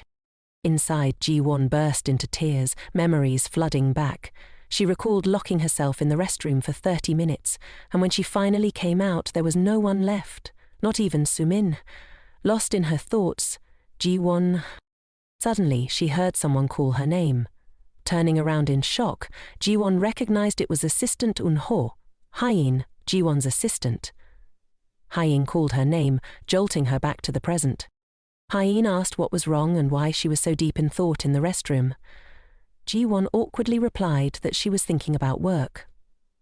Hae-in joked that she was like a busy bee and advised her to relax her mind for a bit. Then Hae-in asked if Ji-won had any plans for Sunday, as she wanted to invite her to hang out at Gajosue.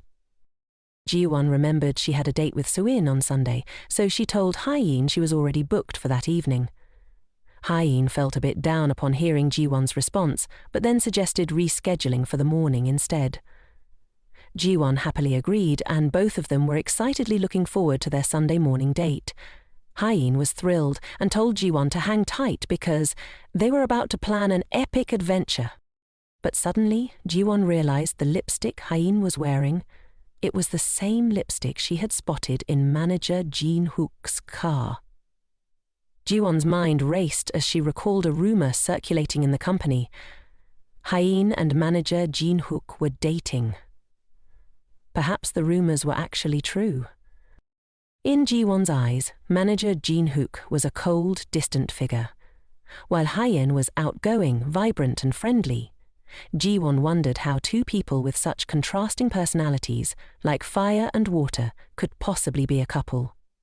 She speculated that perhaps Hae-in's lively and energetic nature was what led her to agree to date someone like Jin-hook. Meanwhile, Hae-in was buzzing with excitement about her Sunday date with Ji-won. The two of them exited the restroom together, and as they walked, Hae-in couldn't stop introducing Ji-won to the stations. Ji-won confessed she had never been to the area before, and with a cheerful and confident vibe, Hae-in told Ji-won that she was a regular at a few spas in the area and knew quite a bit about them. Jin-hook had just stepped out of his office and overheard their conversation. He asked where they were planning to go this Sunday morning. Ji-won was about to respond when Hae-in swooped in, completely dodging Jin-hook's question, and whisked Ji-won away in a flash. Ji-won hesitated, glancing back at the manager, thinking to herself, can I really just walk away like this? If she did, the rumors about manager Jin-hook and Hae-in dating would definitely be true. That's why Hae-in had been acting like that just now. Early Sunday morning, Ji-won got a call from the Seoul eye care shop. They informed her that her ordered contact lenses had arrived and invited her to come pick them up. This time, Ji-won decided to reinvent herself and show up to the class reunion looking completely different. It was Ji-won's first time trying contact lenses, and she wasn't sure if it would hurt. She squeezed her eyes shut, and wow! Putting in contact lenses for the first time was definitely no walk in the park. All set, Ji-won hopped into a ride to Geo City Station. At the shopping mall, Ji-won noticed that Hyeen had been waiting for her for quite a while. Hyeen was utterly amazed by Ji-won's stunning new look. Ji-won felt a bit embarrassed by Hyeen's exaggerated expression and told her that it was her first time wearing contact lenses. Hyeen was very excited because she thought Ji-won looked beautiful wearing them. Hyeen firmly believed that even Kim Tae looked better in contact lenses than in frames. Suddenly, Ji-won remembered something and changed the subject. She turned to Hyeen and casually said that she had seen manager Jong-hook wearing contact lenses and he looked way more handsome. Hyeen was taken aback, her face lighting up as she realized Ji-won was casually bringing up the manager right in front of her. Ji-won secretly thought that maybe Hyeen wasn't a fan of others praising her boyfriend. Hyeen didn't deny it. She skillfully dodged Ji-won's comment and switched the conversation to their plans for today's outing. Ji-won was surprised. There was actually a whole plan in place. The first stop Hyeen took Ji-won to was a hair salon. Hyeen introduced her boss, someone she really admired, to the cafe owner. Ji-won, eager to reinvent herself, asked the owner for advice on a hairstyle that would suit her. After a bit of admiration, the shop owner told Ji-won that she would rock a curly hairstyle under the magic touch of the cafe owner. Ji-won eagerly anticipated a totally transformed version of herself. First, the stylist trimmed Ji-won's hair a bit, and then continued to curl the ends. Finally, it was all about the glam. Ji-won became the boss lady and didn't forget to ask for the perfect hairstyling steps for her face shape. Finally, it was done. Hyeen was the first to rush over, roaring with excitement at Ji-won's transformation, while the owner beamed with pride and satisfaction over her masterpiece. But the most surprised of all was Ji-won. She almost didn't recognize herself in the mirror. Suddenly, the phone rang out like a dramatic plot twist. Sween called to remind Ji-won about their date tonight, and especially reminded her to wear the earrings she had gifted her. Of course, Ji-won knew those earrings didn't suit her at all, but she still agreed with Sween. Ji-won smiled as she thought about her original plan. She would have Sween marry Park Min-hanan in her place, next on the agenda. She invited Hyeen for a shopping spree. And of course, Hyeen happily agreed right away, as this was part of the fun outing she had been eagerly anticipating for the past few days. On Sunday night at the class reunion, everyone was thrilled to finally catch up after such a long time apart, and the atmosphere was buzzing with laughter and lively conversations. Sween couldn't help but bring up Ji-won during the chats, fully aware that everyone thought Ji-won was the reason behind her many embarrassing moments. Meanwhile, Sween played the noble card, totally unfazed by all that drama, while her classmates thought she was just being a total airhead. Some people were curious about what Ji-won was up to these days, but they couldn't resist throwing shade at her down-to-earth fashion choices. Sween continued to defend Ji-won in front of their friends, and also shared with everyone that Ji-won would be joining the event. Sween pulled out her phone to call Ji-won, but the real reason she wanted Ji-won to come to the class reunion was something only the two of them understood. Ji-won picked up the phone, and Sween eagerly asked where Ji-won was, offering to come pick her up. Ji-won coolly replied that there was no need, and quickly stepped inside, ready for the show to begin. Everyone present was left in awe. They were taken aback as Ji-won cheerfully waved hello to everyone. She was no longer the everyday plain Jane. She was completely transformed into a showstopper. It had been ages, and Sween was the most surprised one of all. Ji-won was totally in sync with Sween, casually asking her about their date while pretending to be completely clueless about the class reunion. Sween rushed over to Ji-won, introducing her to the whole class as her best friend.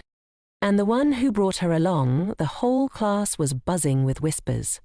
A guy even jumped up in surprise upon seeing Ji-won transform into a stunning beauty. But Ji-won didn't recognize him.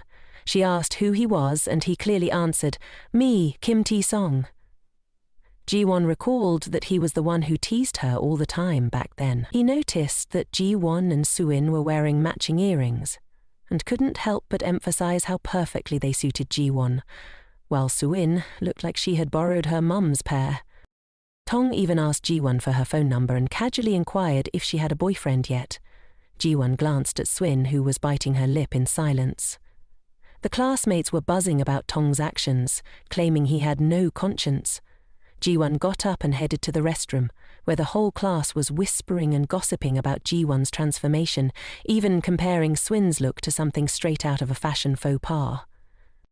Soo-in was fuming over the gossip, completely baffled by the situation unfolding around her. Everything was spiraling out of control, far from what she had anticipated. In the restroom, Ji-won slipped in because she found the class reunion utterly boring. She opened the door to the third bathroom, pondering as she gazed inside, vividly recalling the memories from this day 10 years ago. Soo-in, someone she once considered a close friend, had always been spreading rumors and bad-mouthing her. She couldn't understand why Swin's friends hated her so much. Remembering the story she had heard while sitting in the bathroom 10 years ago, she finally understood the real reason behind Swin's actions. This was precisely why she was revisiting that dreadful memory once again. Ji-won gritted her teeth. Even now, she couldn't believe it. Suddenly, a notification pinged on her phone. It was her manager, Jean Huck, texting to ask what she was up to. She replied that she was at a class reunion, unsure if there was an urgent matter since it was the weekend. She snapped her phone shut and heard footsteps approaching. Still the same gossip about her. She had heard these words a decade ago, and she remembered every single one, as if etched in her mind. Their conversation played back in Ji-won's head like a tape rewind, but this time was different. She couldn't let herself run away like a fool anymore. She pushed the door open, surprising them all. Ji-won asked if they wanted to hear what she had done to Swin back in high school. Swin's friends were taken aback by Ji-won's sudden appearance, but they still defended Swin, claiming she was just pretending to be clueless. They asked if Ji-won remembered Baek and Hanan. Ji-won was equally shocked to hear them mention that name. It turned out it was because of him that her friends criticized her for liking Baek and Hanan, which supposedly prevented Swin from confessing to him, but she knew that wasn't the truth. She had always thought that Baek and Hanan had a crush on Swin throughout their 3 years of high school. Back then, Ji-won received a love letter, but Swin told her that Baek and Hanan had confessed to her, even claiming she had no feelings for him. So Ji-won assumed that the letter was meant for Swin, only to realize now that it was actually for her. She didn't deny that she liked Baek and Hanan, but she had no idea that Swin liked him too. Yet those friends continued to defend Swin, even suggesting that Swin's failure to get into college was Ji-won's fault. They demanded that Ji-won leave Swin alone, especially since Swin was about to work at the same company as Ji-won. Hearing this, Ji-won could no longer hold back. She pulled out her business card and told them that Swin got hired as a contract employee because she had referred her. All of Ji-won's friends were skeptical about what she was saying. They snatched the business card from Ji-won's hand, and after reading the information on it, they realized Ji-won was right. She emphasized that, as a contract employee, Soo-in was super busy and had no time for beauty care. She even sarcastically remarked that the handbag her friend Ji-won was using was a knockoff. Hearing Ji-won say that, the whole group panicked. They demanded she apologize immediately, but they had no idea that Ji-won had changed. She knew the whole truth now. She had come back to get revenge on all of them. The ones who should be apologizing were them, not her. Throughout their high school years, they had blindly followed Swin in bullying her without checking if it was right or wrong. The group fell silent because the truth was undeniable. Ji-won asserted that if they saw the receipt for the handbag from the mall, she would apologize for calling it a knockoff. However, the more they heard, the angrier they got. Ji-won pointed out that while they were feeling wronged, she had felt the same way all those years. Ji-won told them that if they didn't believe her, they could go ask Swin. Then she turned and walked away with a fierce attitude, hoping she would never have to cross paths with them again. As she quickly exited the restroom, Ji-won couldn't shake off her disappointment in someone she once considered a close friend. It turned out Soo-in had always been slandering her. Remembering her high school days, Ji-won was sure that her isolation was also due to Sween, and today she finally understood the reason. The sound of Suin calling her snapped her out of her thoughts. Suin asked what she was doing standing there, and Ji-won gave a half-hearted answer. Suin was curious about what Ji-won and her friends had been talking about. Ji-won didn't beat around the bush. She recalled Park and Hwan, the most admired student council president in school, always surrounded by a dazzling aura. Ji-won was no exception.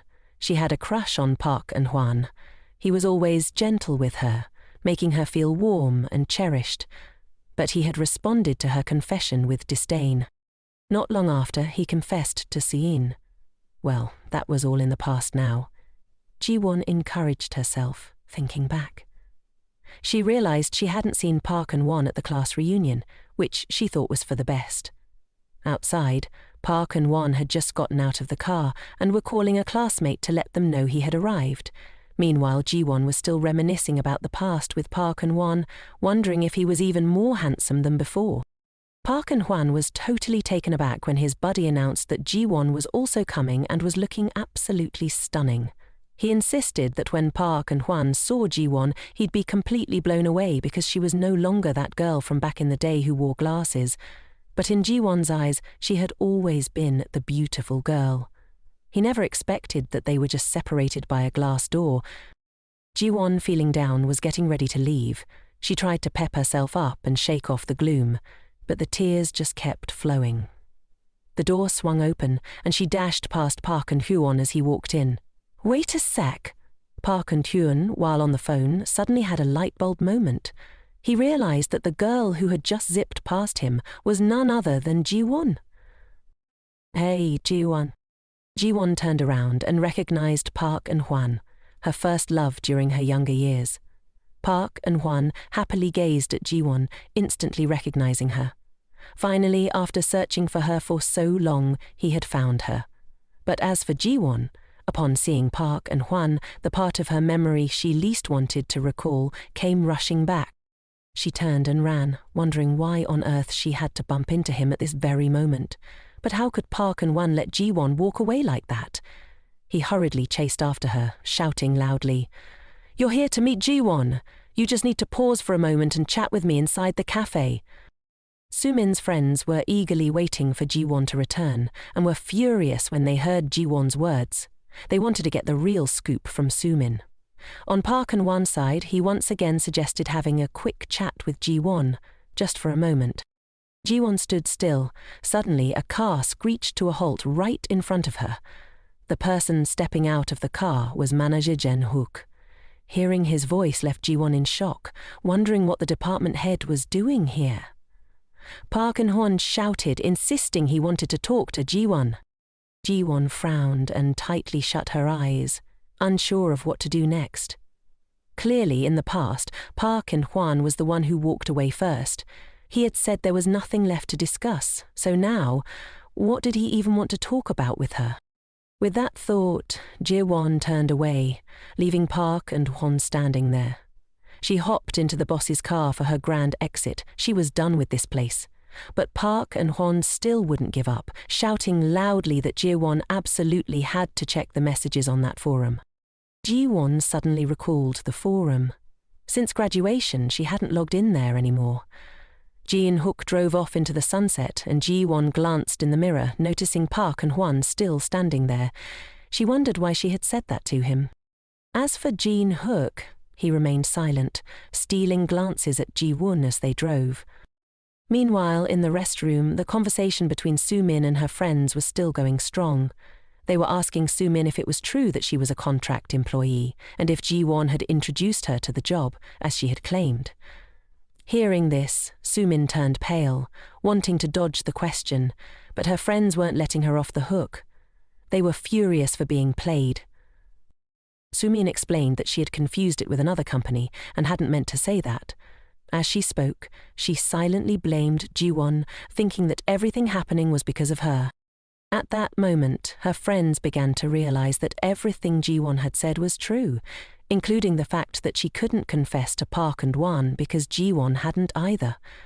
Sumin turned pale again, thinking Jiwon had lost her mind for bringing that up. Back then, they were all just kids, and she had forgotten about that incident. One friend angrily pushed Sumin, accusing her of deceiving them to gain their sympathy all this time. Sumin shoved the girl away, shouting that she wasn't lying. Nevertheless, Sumin tried to explain that she had hidden the company details because she was worried Jiwon would get scolded by everyone. However, Sumin's friends no longer believed her. They realized that it was Sumin's lies that had caused Jiwon to be scolded. In a last-ditch effort, Sumin turned the tables, accusing them of being the ones who had picked on Jiwon. She never wanted that. Why were they now turning against her? Feeling utterly disappointed in her friends, they had nothing left to say to Sumin. They left, hoping that Sumin would cut off contact with them in the future. As the restroom door closed, Sumin felt as if she had lost everything. She trembled and sank to the floor. She didn't want this. She didn't want things to turn out this way.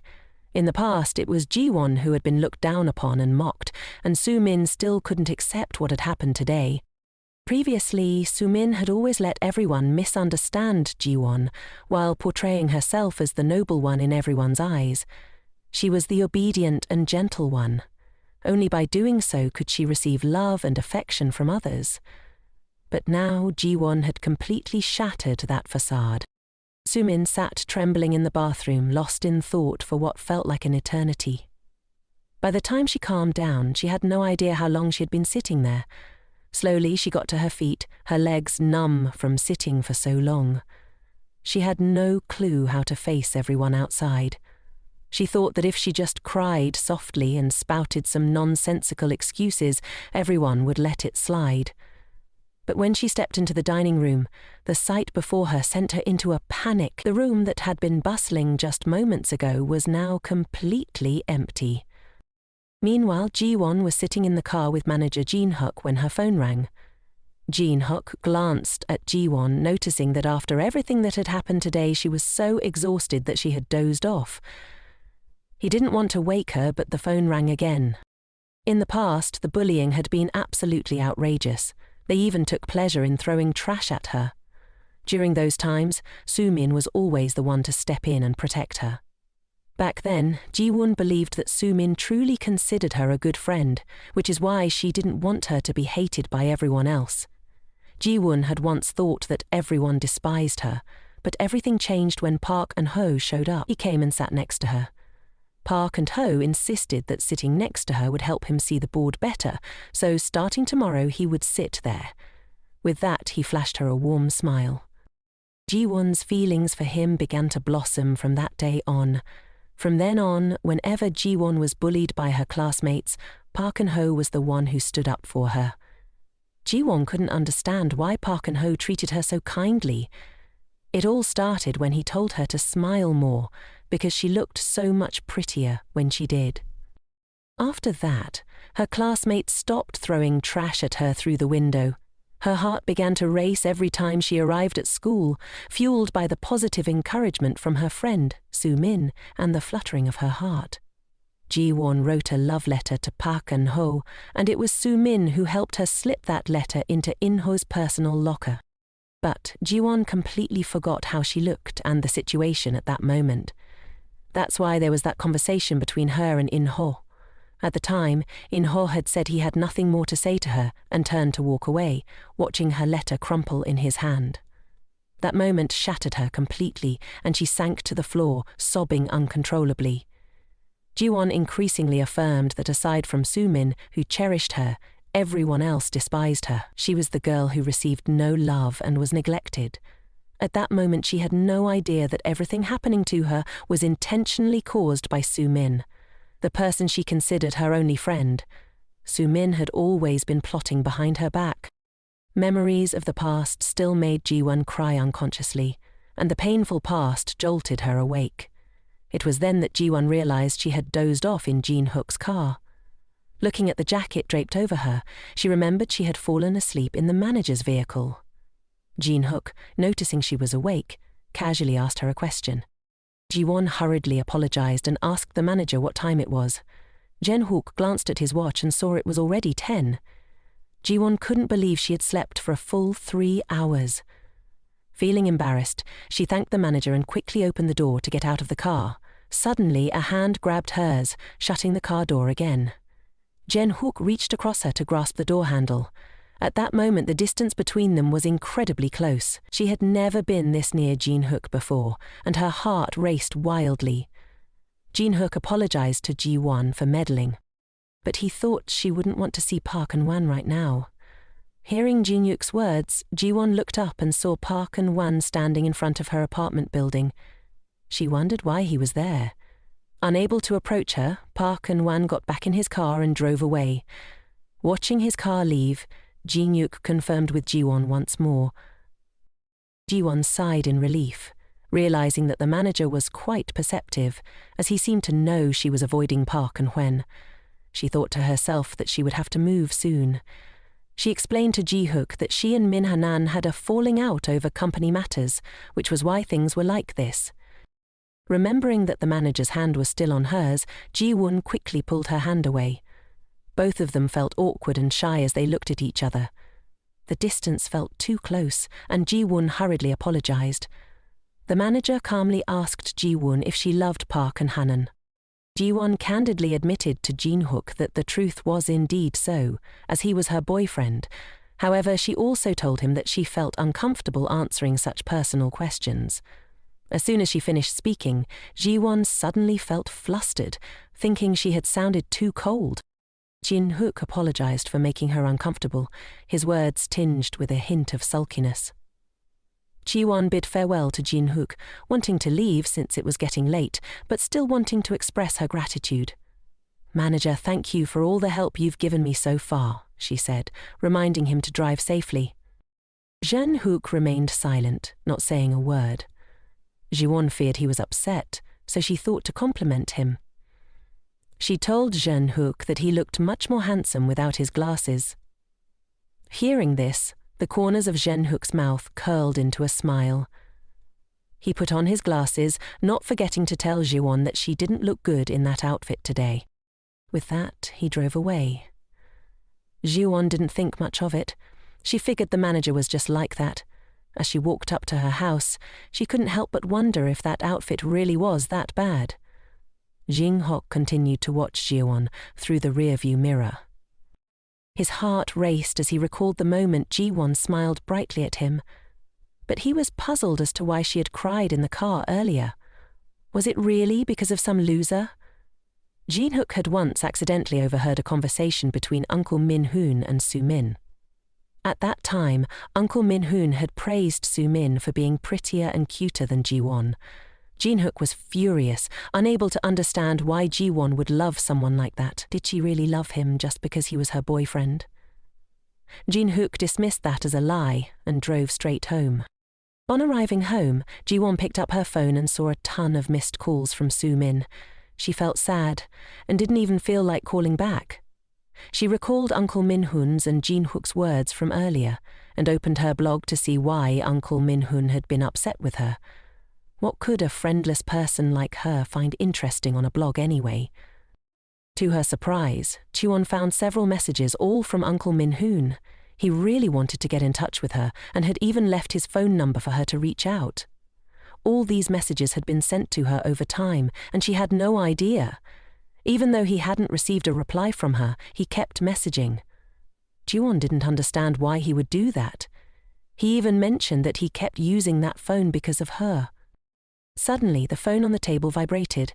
It was a strange number calling. Ji-won answered, and it was Ji-won, a friend of Soo-min, calling. She was calling using the number on the business card Ji-won had given her. Ji-won asked what the call was about, wondering if they wanted to argue with her over the phone. But no, she called to apologize to Ji-won because of everything that had happened. They realized that because of them, Ji-won had to endure a lot of hardships. They had only listened to Soo-min and thought poorly of her, and they hoped she would forgive them. Ji-won's eyes welled up with tears as she heard those words. She candidly replied that even if she accepted their apology, she didn't have the courage to meet them again. However, she still thanked them for reaching out first, and she promised to try to be stronger. The 3 classmates thanked her for forgiving them, By the way, while talking, they reminded Jiwon that Andor wanted to get in touch with her. Jiwon had no idea that Andor was sitting with them at that moment. The next morning at the office, as Jiwon walked through the door, she ran into Hyen. Hyen asked, "Who picked out the shirt for you? It suits you perfectly." She also complimented the department head for looking really cool without his glasses, saying they looked like a couple straight out of a movie. Ji-hook felt embarrassed and asked Hyen to keep it down and focus on work. Just as Haini sat down at her desk, she saw Park Min-hwan and Soo-min approaching. Both of them were surprised when they looked at Ji-won. Min-hwan couldn't believe his eyes and instinctively smiled at Ji-won's transformation. She looked just like a famous actress. Soo-min, however, felt annoyed when she saw Min. Min-hwan rushed over to Ji-won, asking what had happened and why her style had changed so much. Soo-min looked at Ji-won without answering, only asking him if he thought it didn't suit her. When Min-hwan said it suited her very well, Soo-min angrily turned and walked away. Min-juan leaned closer to Ji-won, telling her that although she looked beautiful, she shouldn't dress like that at the office anymore. He was worried someone might be watching her. Min-juan was hinting at department head Jun-hook, who usually wore glasses and a tie, but today looked really cool. He thought Jun-hook was trying to charm Ji-won. Min-juan then turned to ask Ji-won out after work like usual. Ji-won declined, saying she already had plans after work. Later, Ji-won went to a nearby cafe. As she pushed the door open, she saw Uncle Min-ho had already arrived. He was waiting for her. Ji-won sat down across from Min-ho and hesitantly asked him why he had been sending her messages on the blog for years. Min-ho honestly replied that he had been in unrequited love with Ji-won throughout their 3 years in high school. Ji-won was taken aback, unable to believe what she was hearing. Min-ho knew that his misunderstanding had ruined everything, and he apologized for hurting Ji-won. Seeing Ji-won silent, Min-ho realized she had a boyfriend, and he wanted to meet her not to make things difficult, but simply to be friends again, occasionally checking in on each other's health, grabbing coffee, sharing meals, and chatting. If they were friends, that would be perfectly normal, right? Ji-won smiled and agreed with him. After rekindling their friendship, Ji-won learned the truth from that year. It turned out that Soo-min had intercepted the love letter Ji-won wrote, and Park Min-hwan had deeply liked her. Ji-won couldn't bring herself to tell him that, in fact, she had also liked him a lot. If that venomous Soo-min hadn't done what she did, maybe Ji-won would have been married to Park Min-hwan, the one she liked. She wondered if she would have been happy, or if he would have held her and cried for her. Suddenly, someone called her name. She felt tears welling up as she realized it was manager Jin-hook. Why did he always show up when she was feeling down? Curiously, she asked why he was there at this hour. The manager politely apologized for not informing her beforehand. He mentioned he had seen Park Min-hwan come by for a while before leaving. The manager reminded her to be careful. That's when Ji-won called out, "Manager, Jo Minan is my boyfriend and has nothing to do with you, so please don't wait outside my apartment because of this." The manager hesitated for a moment before replying, "Ji-won, the person you fear and want to avoid is also called your boyfriend. You see him every day. Don't you know why you endure and tolerate Soo-min's jealousy?" Ji-won directly asked the manager what he really wanted to say. The manager turned away and said, "I hope you won't cry alone anymore. I can't bear to see that." Ji-won felt annoyed and asked, "Are you this concerned about another girl? Does Hyen know?" The manager froze and asked, "What?" Ji-won angrily stated, "I know the two of you are in a relationship." Didn't he feel guilty towards Hyeni? The department head looked a bit flustered, and Ji-won mentioned that even though it was just her hunch, it seemed like that was the case. She added, "So please don't pay any more attention to me, or else I'll spill all the tea to Hyeni." Little did Ji-won know, the boss was about to reveal that the relationship between the two was nothing like she imagined. "Hyen is my little sister," the department head said. Ji-won's face went pale as she asked again. The department head urged her to keep this under wraps at the company since it was a bit of a sensitive situation. He clarified that he didn't show any favoritism toward Hyein, even though she was his sister. He just hoped Jiwon wouldn't get the wrong idea. Jiwon finally realized they were actually siblings. The department head added that, although he had a crush, he was still flying solo. A moment later the phone rang with a cheerful beep. Hyeini's voice, tinged with exhaustion, asked, "Why are you calling me at this ungodly hour? I still have to finish my plan." Hyeini told her that Jiwon already knew they were siblings, which made Hyeini extremely unhappy. Jean-Hook suggested she could pretend not to know. Hein retorted, "Is it really the right time for you to meet my benefactor?" She scolded her brother for putting pressure on girls and warned him that if he kept it up, he might end up in the long-term singles club. Jean-Hook asked back, "What's the difference between them?" Hein inquired if he was going on a business trip next week and promised to help him in every way possible, but reminded him not to act recklessly. The reason she helped her brother was because she thought that men like Hangyu were just total losers. Everyone in the company knew about that guy and Sumin's little romance, but since Sumin was Jiwon's best friend, she decided to let it slide. However, Hyeini added, this is definitely something we can't overlook. Jiwon had made her grand return home. She flopped down on the bed, utterly exhausted, replaying the scene from earlier in her head. The words of the department head echoed in her ears. Jiwon buried her face in her hands, tears streaming down her cheeks as she wondered why she had done that back then. It's like going on an adventure solo, isn't it? Park and Han's story really took her by surprise. It turned out there were so many people who cared about her, including Hyein and Assistant Jane. If she had been braver back then, would the plot have twisted differently? Suddenly, Jiwon reminded herself to stop daydreaming. Love was a luxury she couldn't afford. She would stop at nothing to get revenge on the couple who ruined her life and absolutely would not live like before. The next day, Park Min-hwan was surprised to receive the food package Jiwon had sent over. She smiled beautifully, thinking he hadn't had breakfast, so she bought him an egg sandwich, unsure if he'd like it. Min-hwan joyfully moved closer to her. Of course he liked it. He wasn't angry at all, and kindly asked if she had gotten home late yesterday. Jiwon smiled apologetically, saying she was so tired that she just went to sleep as soon as she got home. Min-hwan thought to himself that she had been distant for a while, but now she seemed back to normal. However, since she was so beautiful, he let it slide. He suggested that if she was going to be late in the future, she should just call him to pick her up. At that moment, Su-min chimed in, asking Jiwon if she had a date today, since she was all dressed up and made up for work. Yesterday she had dressed elegantly, thinking Jiwon was meeting her boyfriend, but when she saw him looking lost, she decided to approach Jiwon. "Hey Jiwon, who are you all dressed up to meet?" Jiwon replied that she was just meeting a few old classmates. The two of them flirtatiously made plans for dinner, making Su-min green with envy. She secretly cursed Jiwon for being a little dressed up and acting all high and mighty, thinking that no matter what, she would always be beneath her level. Jiwon had clearly noticed that attitude. Su-min couldn't charm him as she wanted, so now she wanted to snatch Park Min-hwan for herself. Her nature was to take whatever she wanted, and Jiwon knew this well. So, she decided to use that trait to her advantage. Su-min was now completely in her grasp, with no way to escape. Just then, Haine appeared and apologized for being late due to traffic on the bus. Cheerfully, she wished Jiwon a good morning. Jiwon smiled back at Hyeini.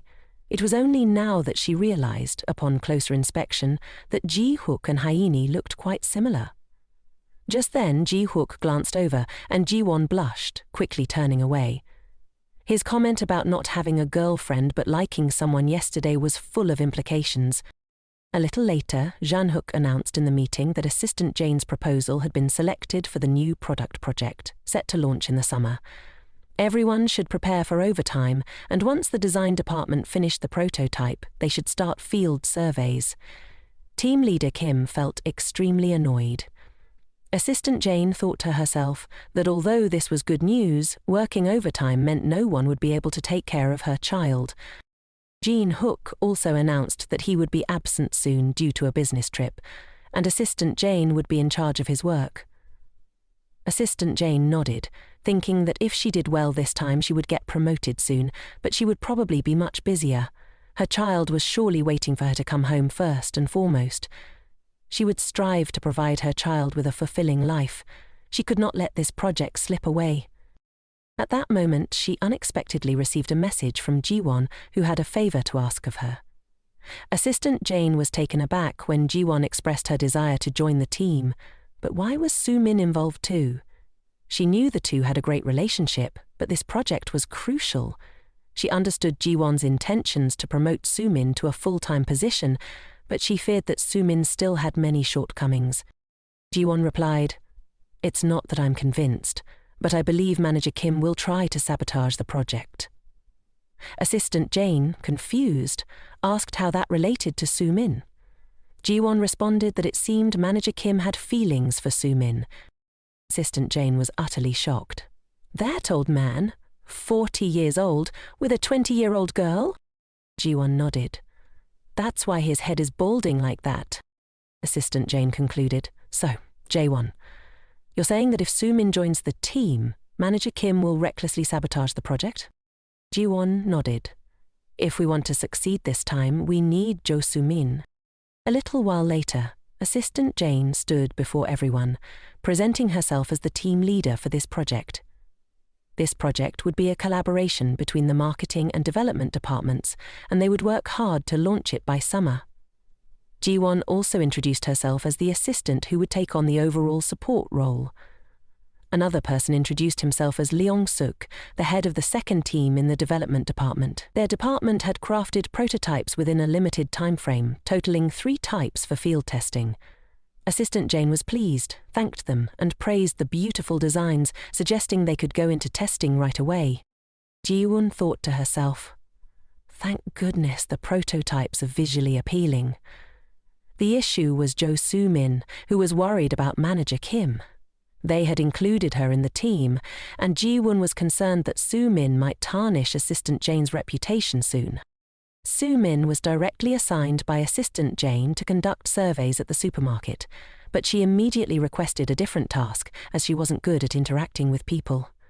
Assistant Jane refused, stating that this was an important job and, who knows, Soo-min's bright smile might leave a good impression on others. With no other choice, Soo-min reluctantly agreed.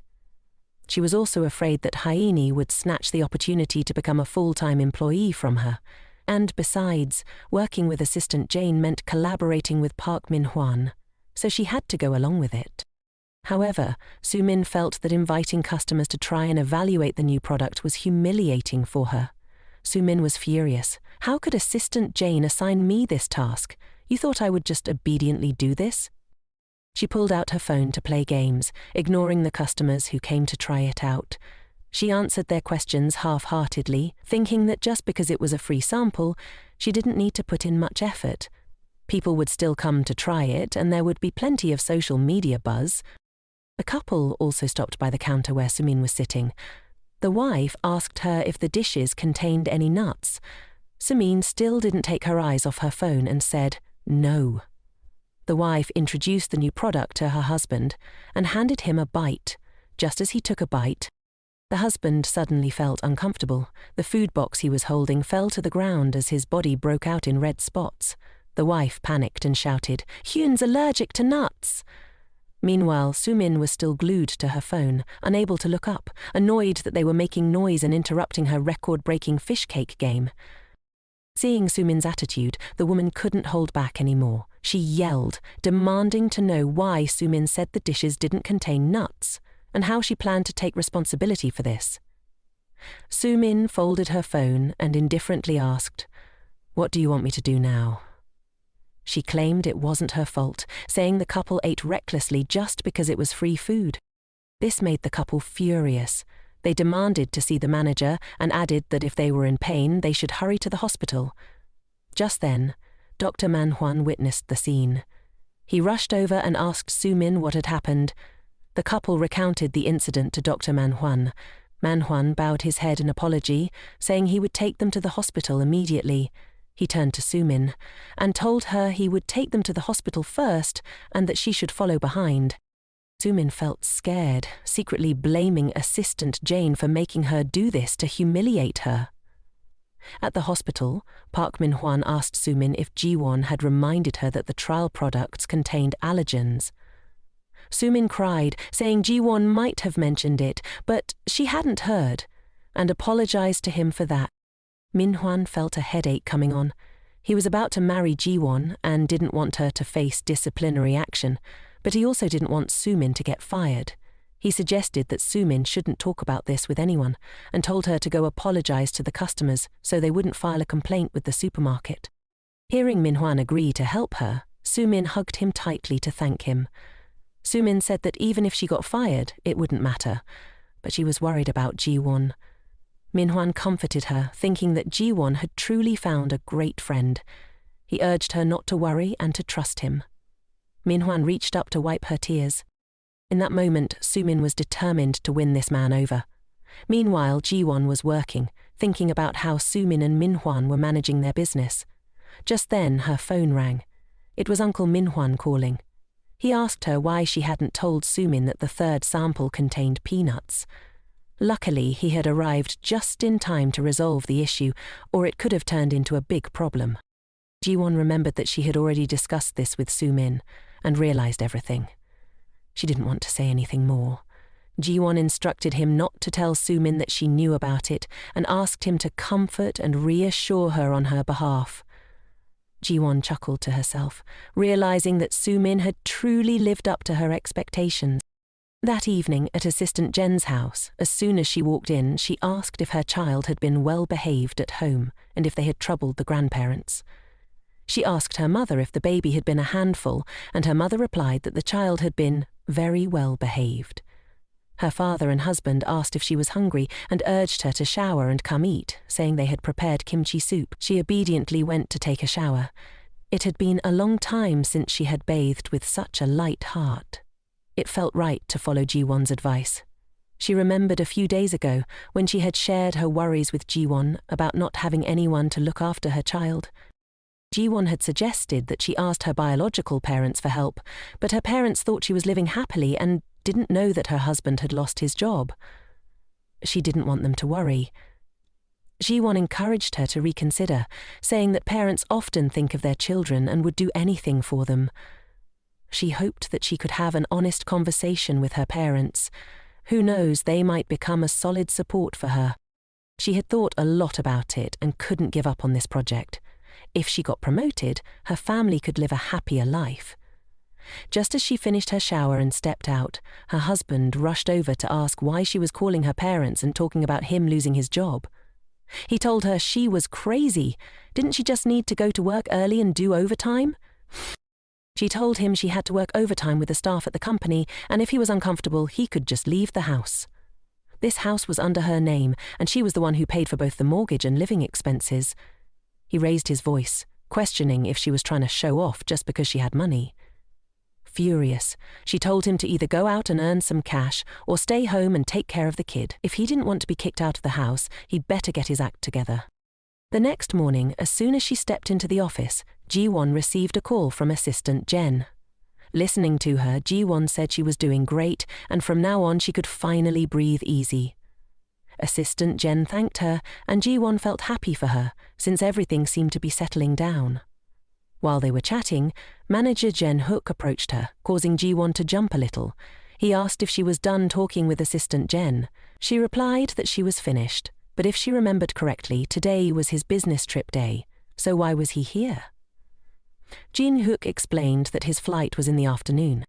He mentioned he had a few things to discuss with her, so he stopped by the office for a bit before heading out. Ji-won was puzzled as to why he would come all this way to talk when he had a trip coming up.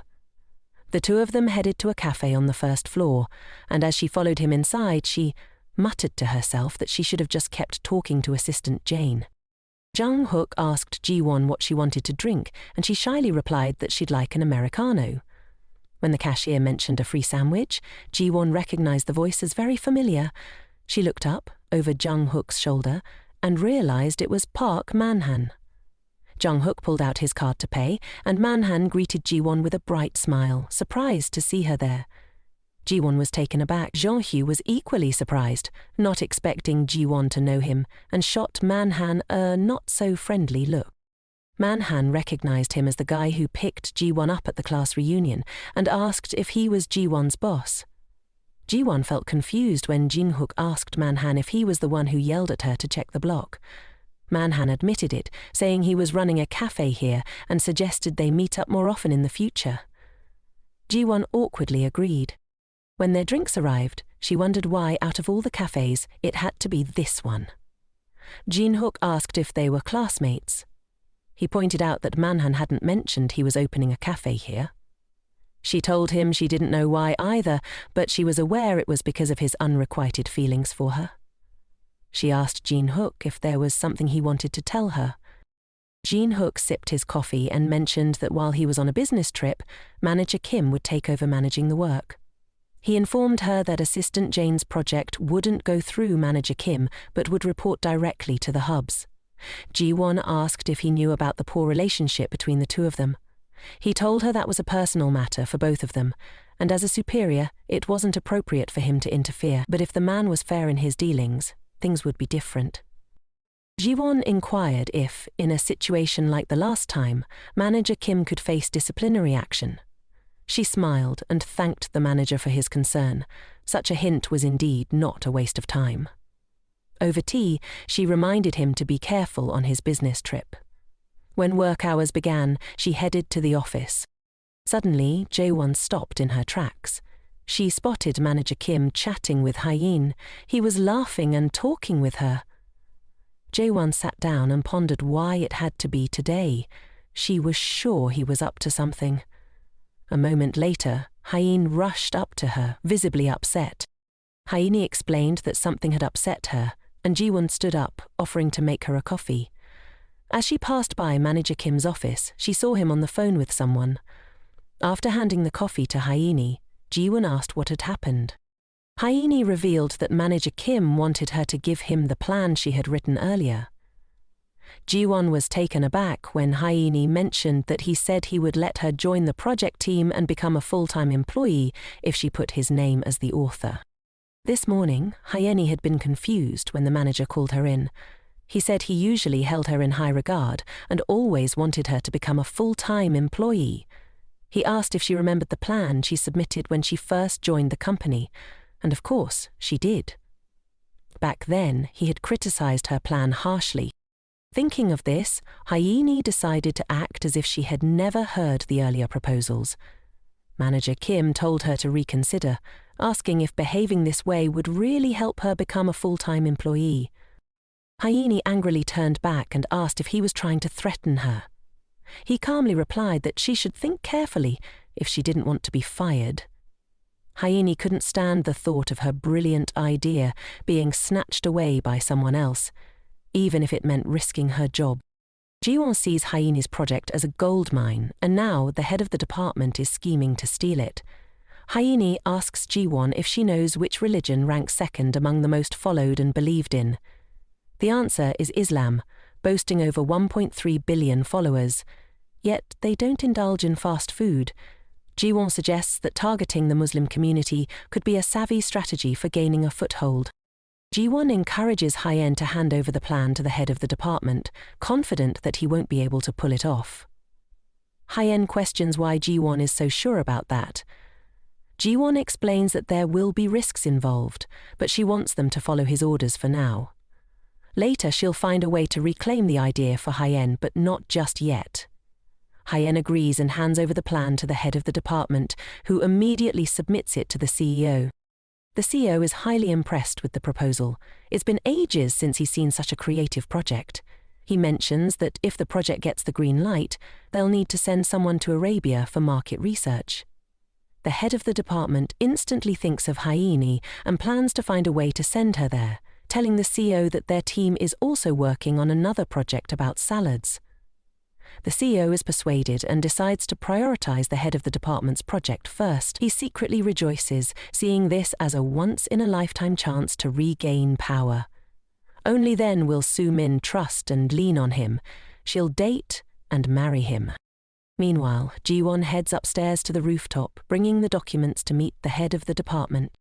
Just as Ji-won predicted, Assistant Jen's project has been temporarily shelved and pushed back behind the head of the department's project. Ji-won tells Assistant Jen to wait by the seaside for the enemy's body to surface. She remarks that for that to happen, someone needs to toss that body into the sea, and she's ready to be the one to do it. The head of the department is standing outside, smoking, waiting for her. He asks her what's up, and she presents the stack of documents in front of him. Ji-won says this is the report she has reorganized, and it will be beneficial for the project he's working on. This is the first step in Ji-won's plan to send him to the depths of the sea. The head of the department receives the report and skims through it. He asks her if she did it all by herself.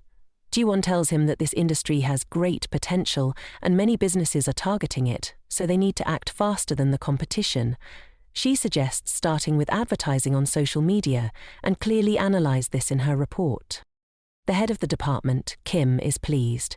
He thought that department head Ji-hook wouldn't be able to refuse. He cheerfully asks Ji-won if she wants to join the project team. She replies that, as long as he remembers her when he gets promoted, she's in. In the following days, everything unfolded just as she had planned. When the project information was made public, the company's stock price soared. The director praised him for achieving great success, and once the project wrapped up successfully, he would definitely get promoted. The head of the department, Kim, was over the moon. Shortly after, news about the company's branch opening in Arabia was splashed across several newspapers.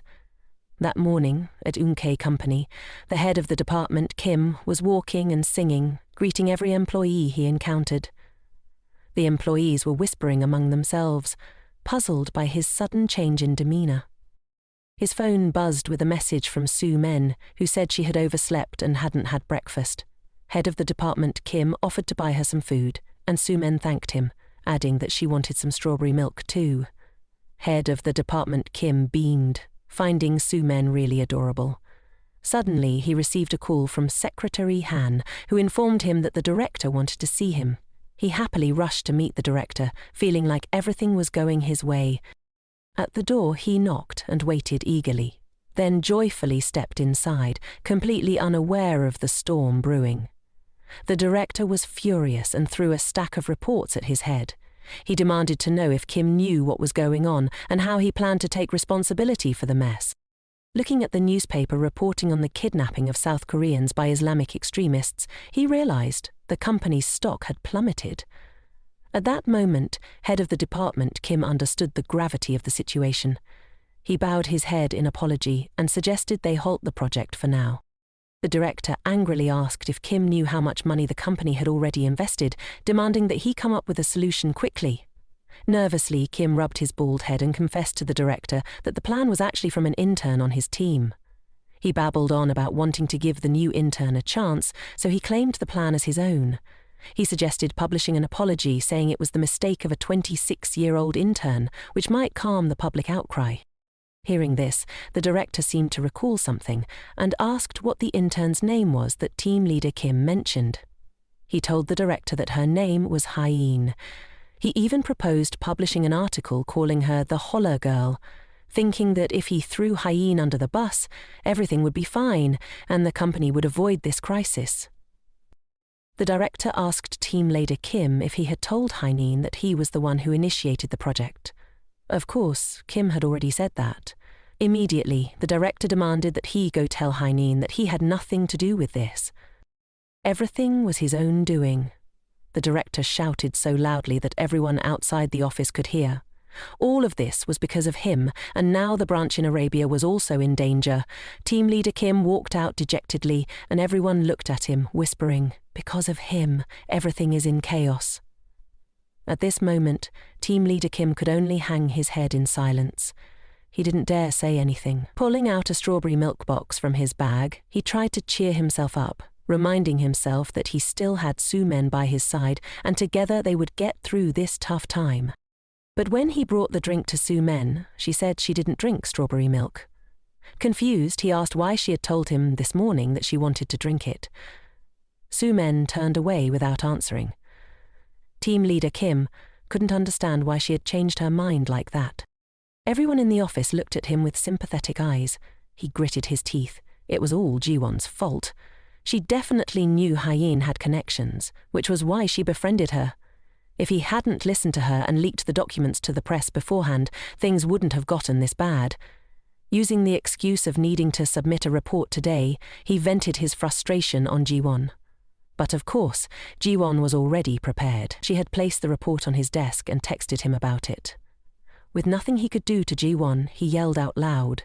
He said she had pranked him on the street, and seeing Jiwon's attitude only made him more furious. He dramatically claimed that Jiwon's rudeness was a result of her parents' upbringing. Hearing this, Jiwon's expression darkened and her hand clenched tightly. He could say whatever he wanted about her, but she just couldn't stand it when he disrespected her parents. The head of the committee wasn't done yet.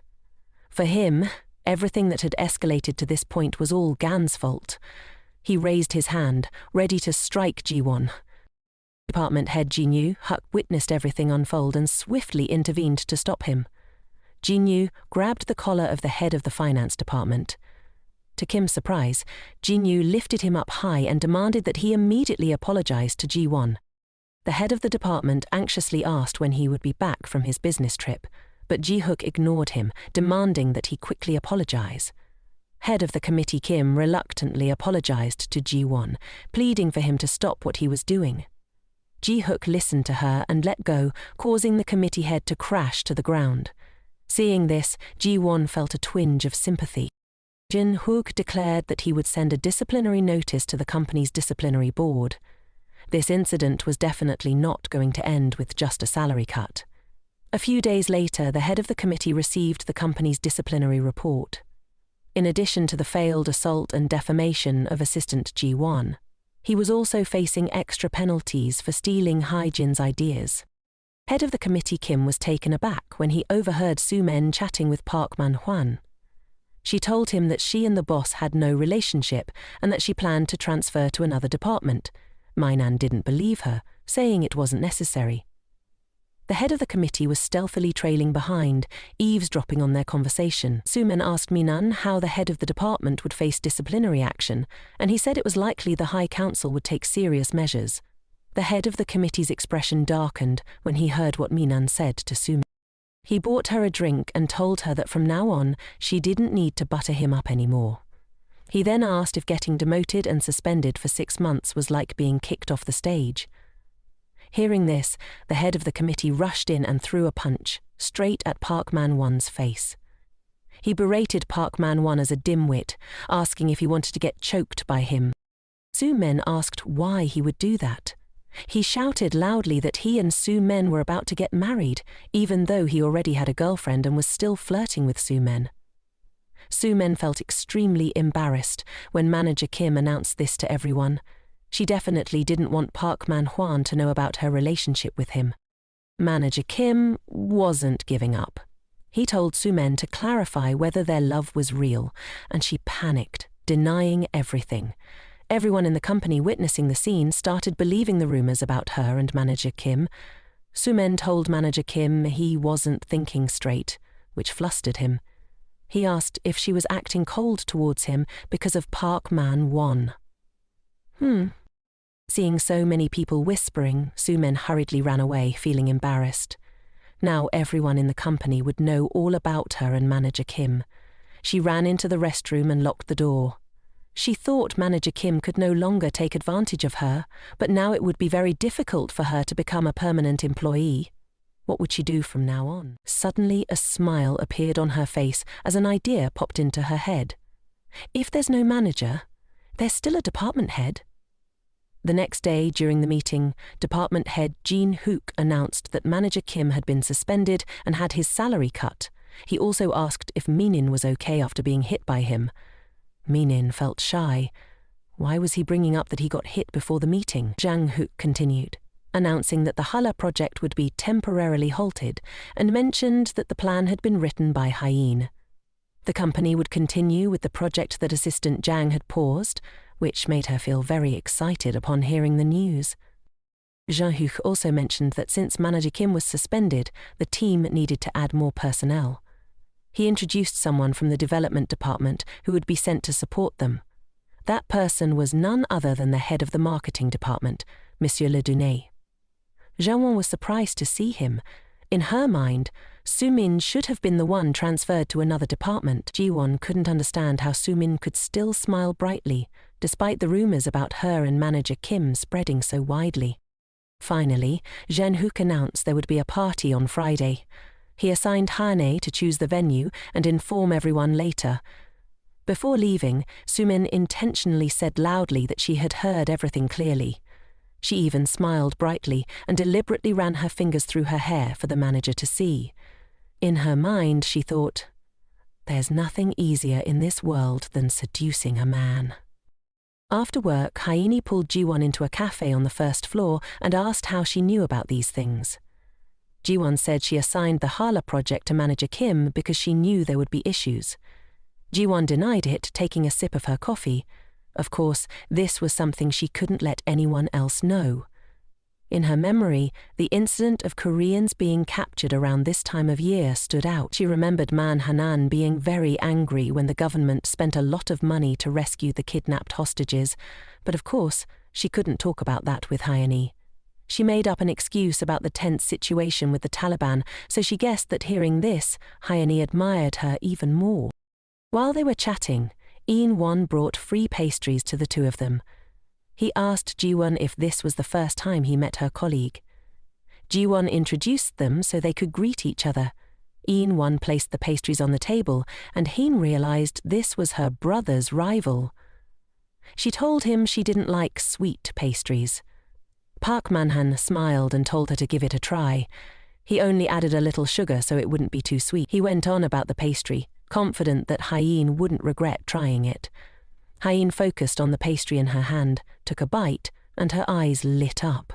She couldn't believe it had such a sweet flavor. Hyeen exclaimed, "Does this flavor really exist?" She didn't expect Hyeen to introduce her to such a delicious pastry. He really was a good guy. He told her that if she wanted to eat, she could drop by the cafe any time, because he would always save one for the person he had been secretly in love with for all these years. That person was Ji-won. Hyeen understood, but pretended not to hear. Meanwhile, Su-min was sitting alone in her office. Lately, she couldn't figure out Ji-won's moves. Just a moment ago, she had been out with Hyeen who knows where. Suddenly, she heard footsteps nearby. Turning around, she saw the manager heading to get some water. Su-min thought this was a perfect opportunity to make a move on the manager. She suddenly ran over to ask if he wanted coffee. She could make it for him. When he said he drank soda, she snatched the bottle from his hand and helped him open it. She asked, "You seem to prefer soda over coffee. I feel the same way." After pouring the glass of water, Su-min handed it to the manager. As Jang-hyuk reached out to take the cup, Su-min pretended to lose her grip and exclaimed, causing the entire cup of water to splash dramatically to the ground. Su-min gasped and quickly crouched down to ask Soo-hyuk if he was okay. Su-min winced as she pricked her finger on a shard of glass, pretending to cry out in pain. She called the department head, saying her hand was bleeding. Chin-hyuk asked if she was okay and then turned to walk away. Su-min continued to tell him she was in a lot of pain, but Chin-hyuk coldly brushed past her, leaving her sitting there injured. He mentioned there was a first aid kit on the shelf and reminded her to clean the floor once she finished her tasks. Su-min couldn't wrap her head around how someone could be so emotionally detached. As Jun-hyuk stepped out the door, he bumped into Park Man-hwan coming in. Park Man-hwan rushed over to Su-min, concerned and eager to check if she was okay. Su-min spotted him and burst into tears, saying she had hurt her hand.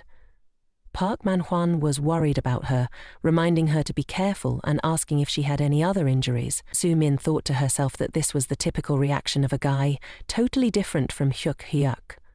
She asked Park Man-hyuk if he could blow on the spot where her hand hurt to help her feel better. Park Man-hyuk immediately agreed. He gently took her hand and blew softly on the spot where she was hurting. Su-min said to him, "Good thing you're around." Meanwhile, Jong-hyuk was hiding by the door, watching as Park Man-hwan held Sumin's hand, complimenting her delicate and charming fingers. He even secretly compared her to Ji-won. Neither Sumin nor Park Man-hwan had any idea that someone was watching them from outside the door. Jong-hyuk tightened his grip on the door, unable to hold back any longer. He thought to himself, "You can't let Ji-won keep dating a loser like Park Man-hwan. If Ji-won finds out the truth, she'll have to endure more heartbreak." Just then, he spotted Ji-won and Haeyeon returning. Haeyeon was still engrossed in talking about the cake she got to enjoy today, saying it was the best cake of her life. Ji-won spotted the manager and walked over to greet him. Jin-hyuk asked Haeyeon if she often visited the Ballo Cafe, and Haeyeon felt a little flustered. She remembered her uncle warning her to steer clear of the cafe owner and encouraged the relationship between her and Haeyeon instead. However, thinking about that delicious baked pastry, she reluctantly apologized to her brother.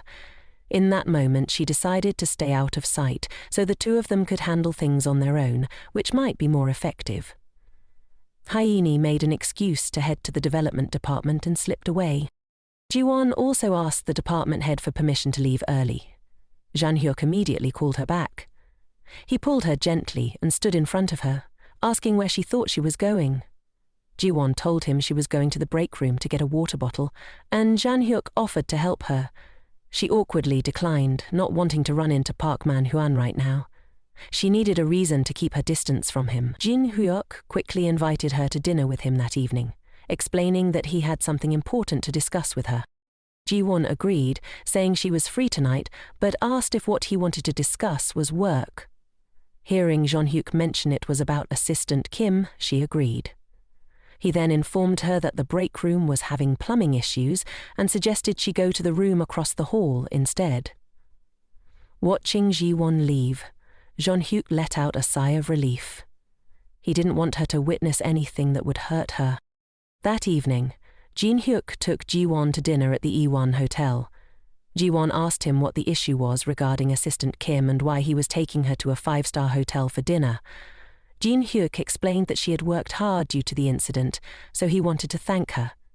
He then asked if she still intended to see Park Man-hwan, mentioning that she might find it uncomfortable, but it was a very important question for him. Ji-won replied that she had made it clear before that she didn't want to discuss her personal life, so she had no reason to answer his question. She added that she and Park Man-hwan were dating just fine and hoped he would stop. Jin-hyuk agreed, and they continued their meal. He couldn't understand why it had to be Park Man-hwan. As they were leaving, he reminded Ji-won to be careful on the stairs. Just as he finished speaking, she slipped. Ji-won lost her balance and fell forward. Jin-hyuk panicked and didn't manage to catch her in time. Ji-won fell to the floor and her shoe broke.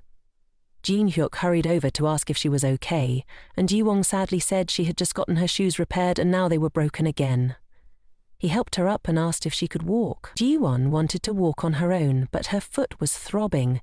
She told him that she might have twisted her ankle, feeling a bit lost in the moment. Jong-hyuk politely excused himself, then swiftly scooped her up in his arms. He said that continuing to walk would only make her pain worse, and advised her to hold on to him tightly. Jin-hyuk gently set Ji-won down on a chair in the hotel lobby and told her to wait for him there. Ji-won's heart was racing from the sudden action of her boss. She glanced down at her foot, thinking that if she had been more careful, this wouldn't have happened. The lobby door swung open, and Jin-hyuk rushed in, asking Ji-won if she had been waiting long. Seeing him out of breath, she asked if he had run to get a first aid kit for her. Jin-hyuk replied that he borrowed it from the hotel lobby and carefully treated Ji-won's injury. He told her to toss those shoes away, as even if they were repaired, they would just break again and could cause more injuries. Ji-won mentioned that she only had one pair of shoes, but he insisted that there would come a time when she needed a new pair instead of just fixing the old ones. He added that once shoes break, they can easily break again. Then Jong-hyuk pulled out a shiny new pair of shoes, thinking they would fit her perfectly. He carefully slipped them onto her feet and told Ji-won that she absolutely deserved to wear better shoes. Ji-won's heart raced at Jong-hyuk's gestures. Suddenly, her phone buzzed in her bag. It was Min-hun calling. He was on his way to Ji-hwan's apartment, driving while calling, but Ji-hwan stubbornly refused to answer. She remembered that afternoon when she had thought she misheard him. She wondered why she had agreed to dinner with Jin-hyuk. Park Man-hwan was quite annoyed. If he had finished his work earlier, he wouldn't have let her go with Jin-hyuk. How dare he flirt with her? Min-hwan was glad Ji-won was looking more beautiful, but it also brought a lot of trouble. He was sure the coffee shop owner on the first floor of their company had feelings for Ji-won. Just taking the elevator made everyone look at her. There were even rumors in the company that she was the most beautiful in the marketing department, skilled and capable in her work. He thought that at this rate, someone else would steal Ji-won away from him. He called her many more times before Ji-won finally picked up. He asked why she hadn't answered his calls, and Ji-won explained that she had just finished dinner with her boss and had just gotten home. Park Man-hwan never expected there would come a day when he would worry about Ji-won, the girl he was dating, just to snag a bottle of wine. He recalled that when it all started, it was just a prank between him and a colleague. They had bet that if Min-hwan could win her over, his colleague would gift him a bottle of wine. Ji-won had once been a simple girl that Min-hwan won through that bet. He had confidently told his colleague that he only needed 3 days to pull it off. The very next day, he approached Ji-won to get to know her. He asked for her phone number and kicked off his plan, bombarding her with sweet messages, thinking that would be enough to win her heart. But things didn't go as he had hoped, and he started to lose his patience. By Saturday, he called her to see if she was busy. Min-hun invited her out for dinner, asking Ji-won where she lived so he could pick her up. And just like that, he and Ji-won started dating. At that time, Park Man-hwan only intended to get the wine and then find an excuse to break up with her. But everything took an unexpected turn. The more he got to know her, the more he realized how kind and gentle she was. In fact, she was so good-hearted that it bordered on foolishness. She always helped him with his tasks while he was out partying with his friends, never suspecting him of anything. That was what Park Man-hwan liked most about Ji-won. But lately he couldn't shake the feeling that she was acting differently, and he wondered if she was cheating on him. Regardless, he didn't care about the reasons. He had become a much more capable man than before. Park Man-hwan opened his computer to check the stock market. Seeing the numbers surge, he thought it was time to put his plan into action. The next day, he would take Ji-won on a boat ride on the Han River. On that boat, Park Man-hwan planned to execute his scheme. He absolutely wouldn't let anyone else take her away, even if it cost him everything. She had to be his. Fireworks exploded, lighting up the sky. Under that sparkling sky, Ji-won held the bouquet Min-won had given her, looking stunning. Park Man-hwan took out the ring he had prepared and knelt down to propose to Ji-won. He told her that he loved her, and as long as she agreed, he would make her happy for the rest of their lives. Ji-won beamed with joy. Of course she agreed. Park Man-hwan pulled her into a tight embrace, declaring that from now on she was forever his. He added that she didn't need to worry about their honeymoon home. He'd made a lot of money this time and would take care of everything. Ji-won smiled. Everything was going according to her plan, including the day when the MW company unexpectedly declared bankruptcy. The next morning it was back to work as usual. While having breakfast with everyone in the office, Ji-won shared that her boyfriend had proposed to her and that tomorrow night she would be meeting his parents. Ah-yin asked if the shirt she was wearing and her new bag were also gifts from Assistant Park. Ji-won replied, "Yes, he wanted to make a little from stocks, so he bought them for me. He also said he would take care of the honeymoon home." "Really?" Ah-yin asked. "Park is quite impressive." "Hala, but don't you think getting married so soon is a bit hasty?" Soo-min asked Ji-won if she was really going to marry Park Man-hanan.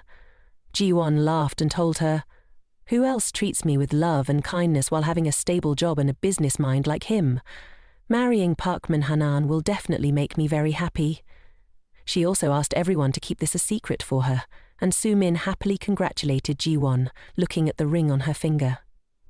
As she watched, Soo-min thought to herself that she must have him at all costs. Seeing Soo-min's expression, Ji-won knew she would be so jealous she might go crazy. Even after finishing breakfast, Soo-min was still fuming. She wondered what Ji-won had that made her worthy of marrying Park Man-hanan. Soo-min was frustrated. She had always waited on Ji-won, giving her whatever she wanted and always being by her side. She thought she had treated Ji-won well without any ulterior motives. Now she was determined to take everything from Ji-won.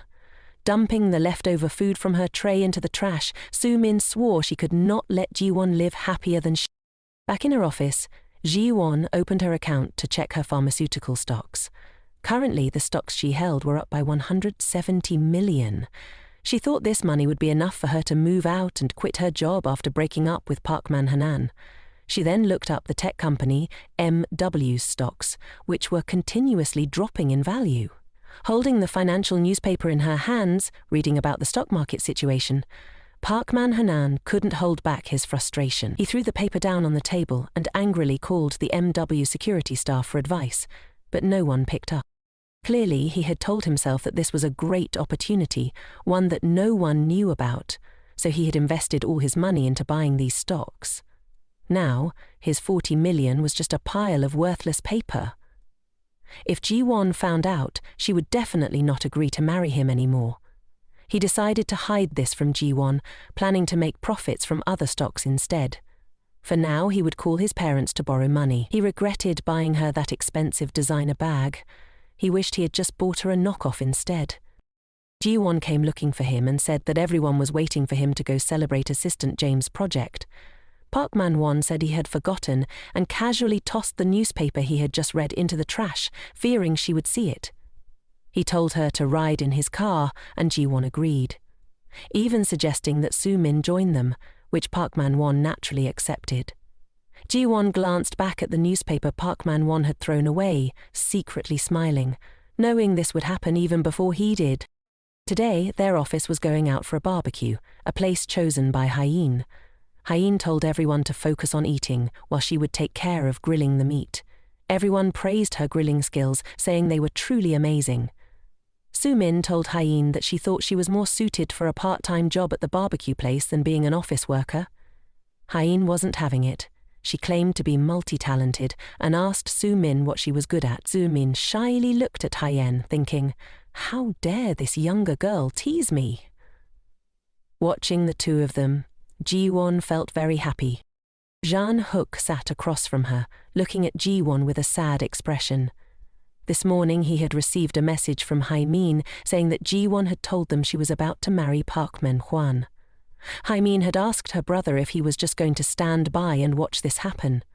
He heard Park Man-hwan remind Ji-won that tomorrow was the introduction ceremony for both families, so she shouldn't drink too much. Jang-hook didn't know what to do now. He kept pouring and drinking continuously. Could he stop Ji-won's marriage? Soo-min raised her glass and invited Park Man-hwan to drink. She hoped he would care for her more in the future. Watching Park Man-hwan down his drink, she told herself she would definitely claim him, no matter what. He would have to belong to her. The two of them kept switching glasses, and it seemed that Park Man-hwan was also getting tipsy. In the dining room, Jae-won and the two of them were present, while the manager stepped outside to take a call, and Hyeen and assistant Jan had gone to the restroom and hadn't returned yet. Jae-won didn't like watching the two of them having fun together. She thought her chance had come, a chance to get revenge on them for all the pain they had caused her. She would return to them what she had to endure. Thinking this, Ji-won immediately stood up to stop them from drinking any more. She told Park Man-hwan it was time to go home, ignoring Soo-min's insistence to keep drinking. Ji-won told Park Man-hwan she would help him into his car first. He handed Ji-won the keys and told her to wait in the car for him, saying he would call a driver and come out later. Watching the two girls leave, Park Man-hwan finished the last sip of his drink, thinking to himself that Soo-min was still cuter. She was sweet and knew how to entertain while drinking. Ji-won took Soo-min to the car. She kept complaining about how hard her life was at the company. Ji-won said she used to feel the same way. She mentioned that it was thanks to Park Man-hwan's help that she got through it. Hearing Ji-won say that Park Man-hwan was so perfect made Soo-min want to marry him. Ji-won searched for her phone, and just then Park Man-hwan came out and asked why she hadn't gotten into the car yet.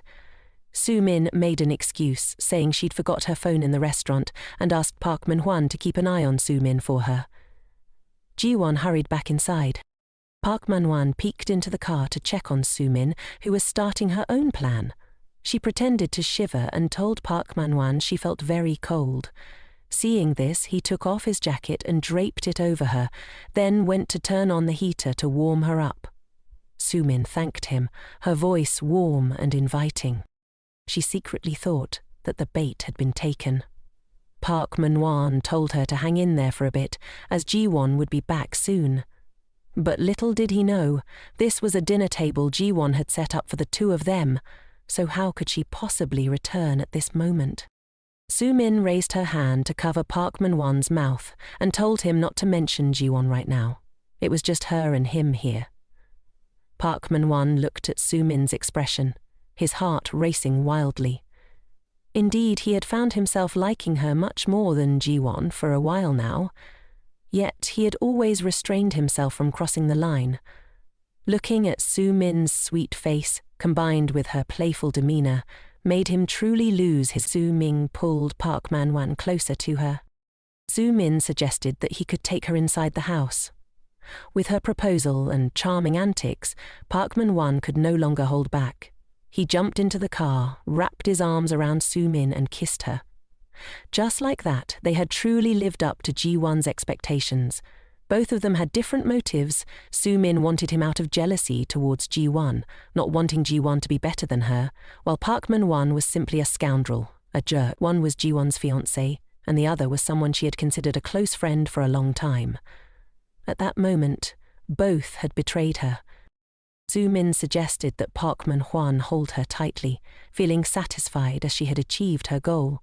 She was about to have the man in front of her, the one who was about to marry her friend, Ji-won's boyfriend. They truly matched well, two utterly shameless individuals.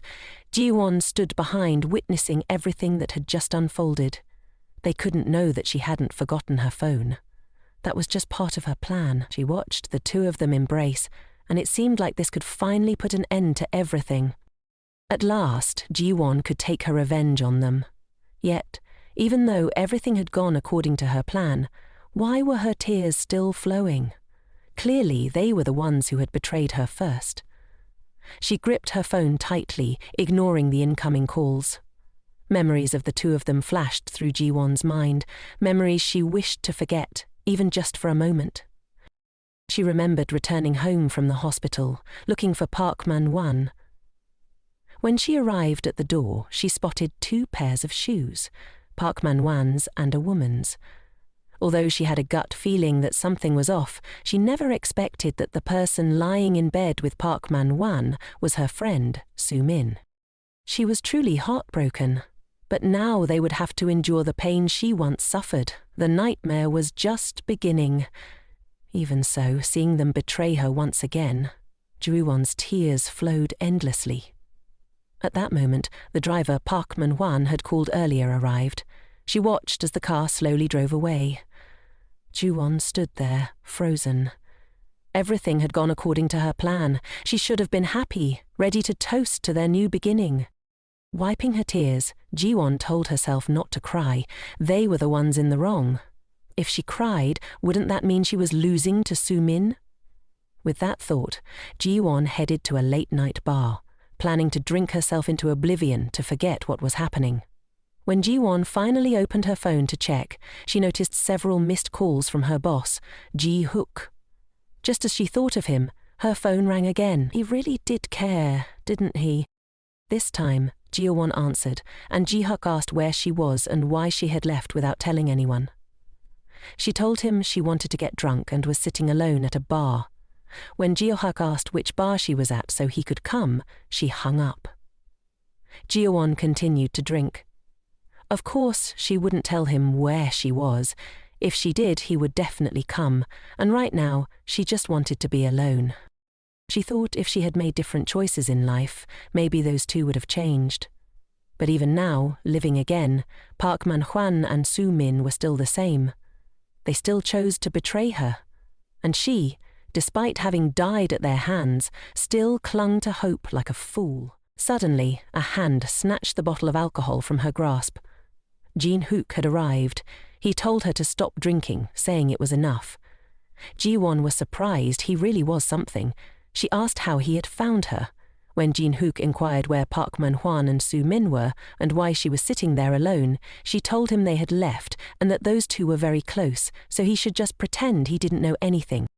Jin-hook sensed something in her words, as if he had uncovered the relationship between Park Man-hwan and Soo-min. He offered to stay with her while she drank and promised to take her home later. Ji-won, exhausted, told him not to worry. She was tired of love and dating. Ignoring her, Jin-hook sat down beside her and asked if she wasn't going to date him, how did she plan to take advantage of him? Ji-won didn't understand what Jin-hook was talking about. He suggested she should date him if she didn't want to look more haggard. Ji-won panicked, wondering if she really looked that bad. Despite her emotional turmoil, Jin-hook's presence had a soothing effect. Ji-won's mood lifted slightly. She didn't hate him at all. Setting her glass down on the table, she asked him to turn to face the door for a moment. Jin-hook agreed without hesitation. Jin-won leaned against his back, thinking that just leaning for a moment would be fine. In that moment, his back felt as sturdy as a tree trunk, offering a sense of comfort. They sat there for a long time without speaking, but that was all Jin-won needed right now. Being next to Jin-hook made her feel oddly comforted. The next morning, at the Happy Inn, the bright sunlight streamed through the window. Park Man-hwan woke up with a terrible headache. He opened his eyes, trying to remember what had happened as he sat up, feeling a sense of unease. Suddenly, Park Man-hwan realized he had completely lost his mind. He glanced over at Soo-min, still asleep, then looked around the messy room. Panic set in. If this got out, the employees at the company and Ji-won would cut ties with him for good. Just then, Soo-min woke up, still acting cute, as if nothing was wrong. Park Man-hwan, feeling awkward, told her they had both gotten drunk the night before, so it would be best to pretend nothing happened. Soo-min, confused, asked how they could just ignore the fact that they had slept together. She pouted, clearly aware that he knew about her feelings for him. Did he really not have any feelings for her at all? Park Man-hwan was flustered. He tried to explain that it wasn't like that, but he had to meet his future in-laws today. Tears welled up in Soo-min's eyes as she promised not to interfere in his relationship with Ji-won or tell anyone about what had happened. However, she added that he would still have to continue seeing her in secret. Park Man-hwan felt cornered. He knew he couldn't accept her offer, but the damage had already been done. Feeling guilty, he embraced Soo-min tightly, thinking to himself that his romantic entanglements were spiraling out of control. Suddenly, the phone on the wall rang. It was Ji-won calling Park Man-hwan. She asked if he had woken up yet and why he had returned before her the night before.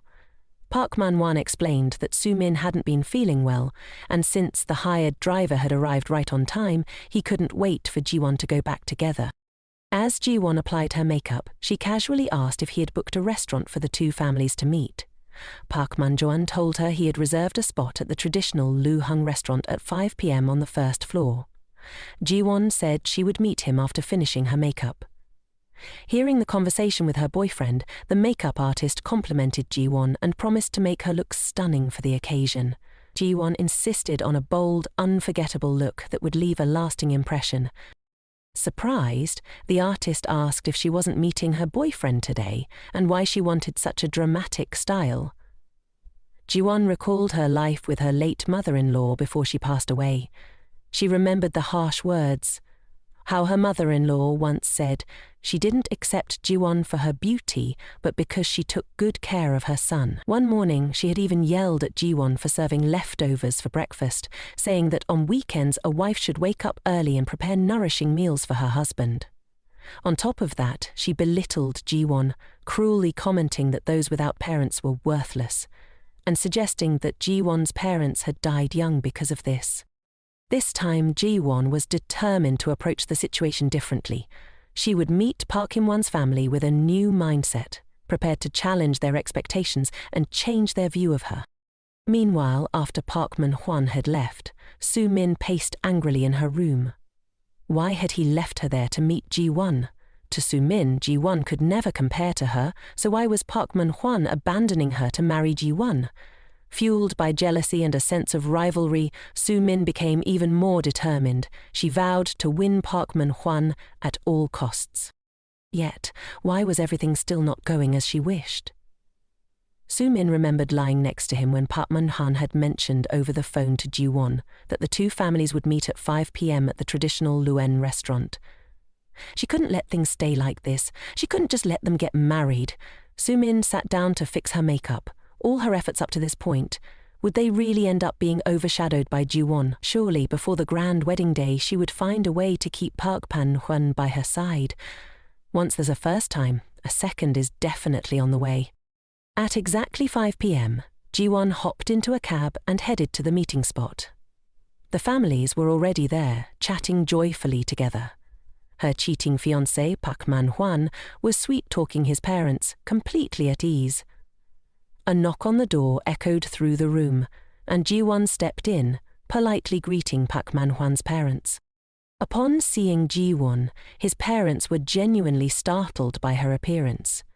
She introduced herself as Park Man-hwan's girlfriend, smiling, while everything in the room felt like a replay of her past life. Park Man-hwan's parents were taken aback, mentioning they had heard a lot about her from him. He had described her as a simple girl. Ji-won pretended not to understand his mother's underlying remark as she proudly flaunted the designer handbag Park Man-hwan had gifted her, subtly reminding them of her elevated status. Reflecting on the past, Ji-won realized that even though she hadn't done anything wrong, she used to feel terrified when meeting his parents. But now, things were different. She wondered if Park Man-hwan cared for her at all. He probably cared for his mother more. His mother, however, was quick to assert her authority.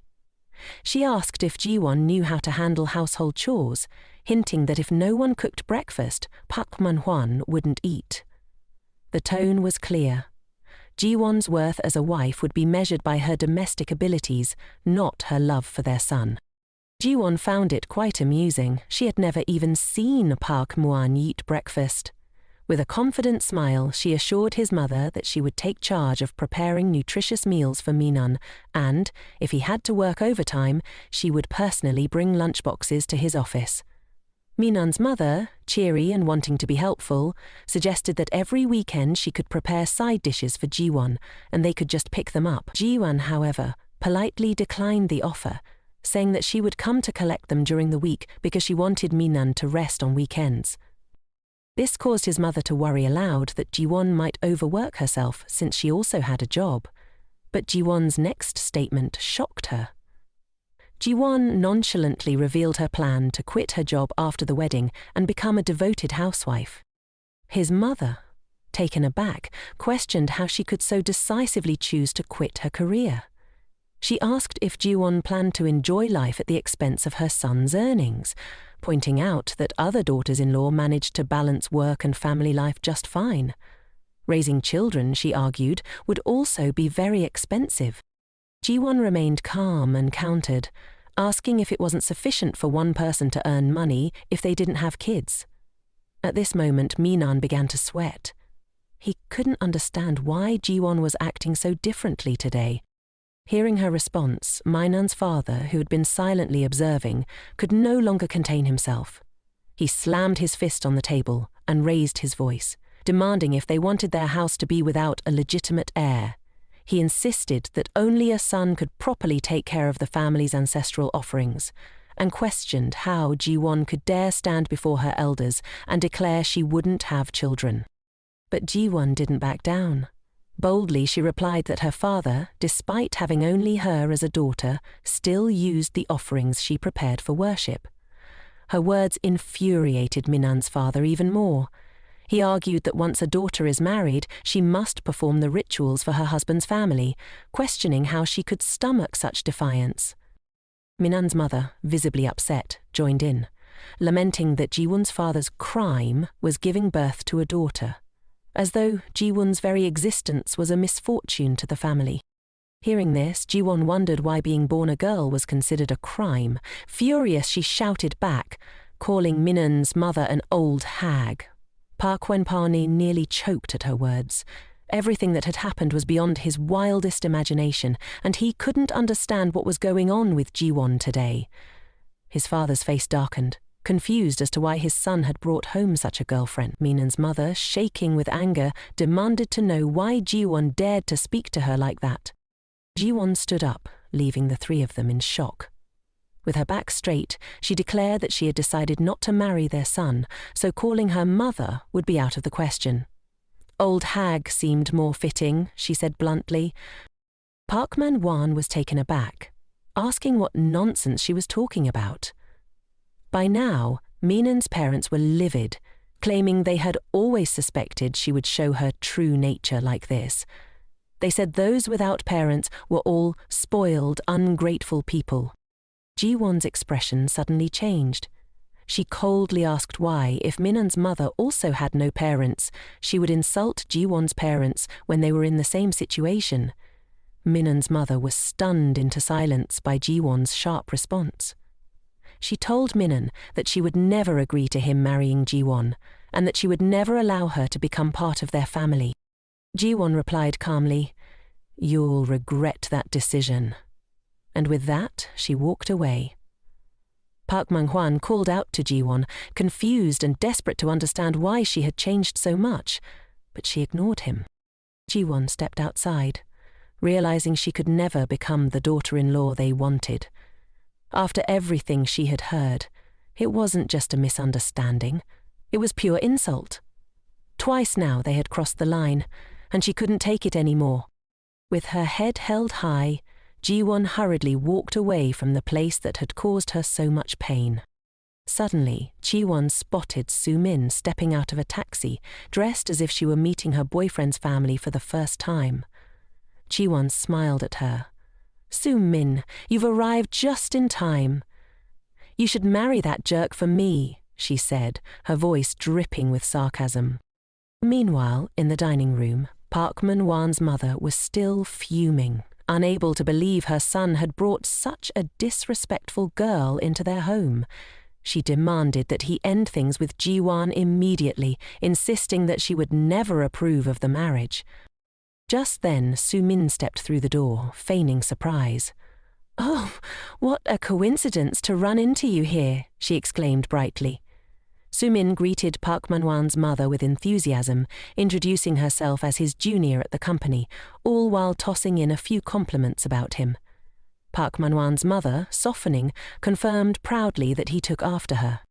Park Man-hwan, still shaken by Jiwon's outburst, asked Su-min about her prior appointment.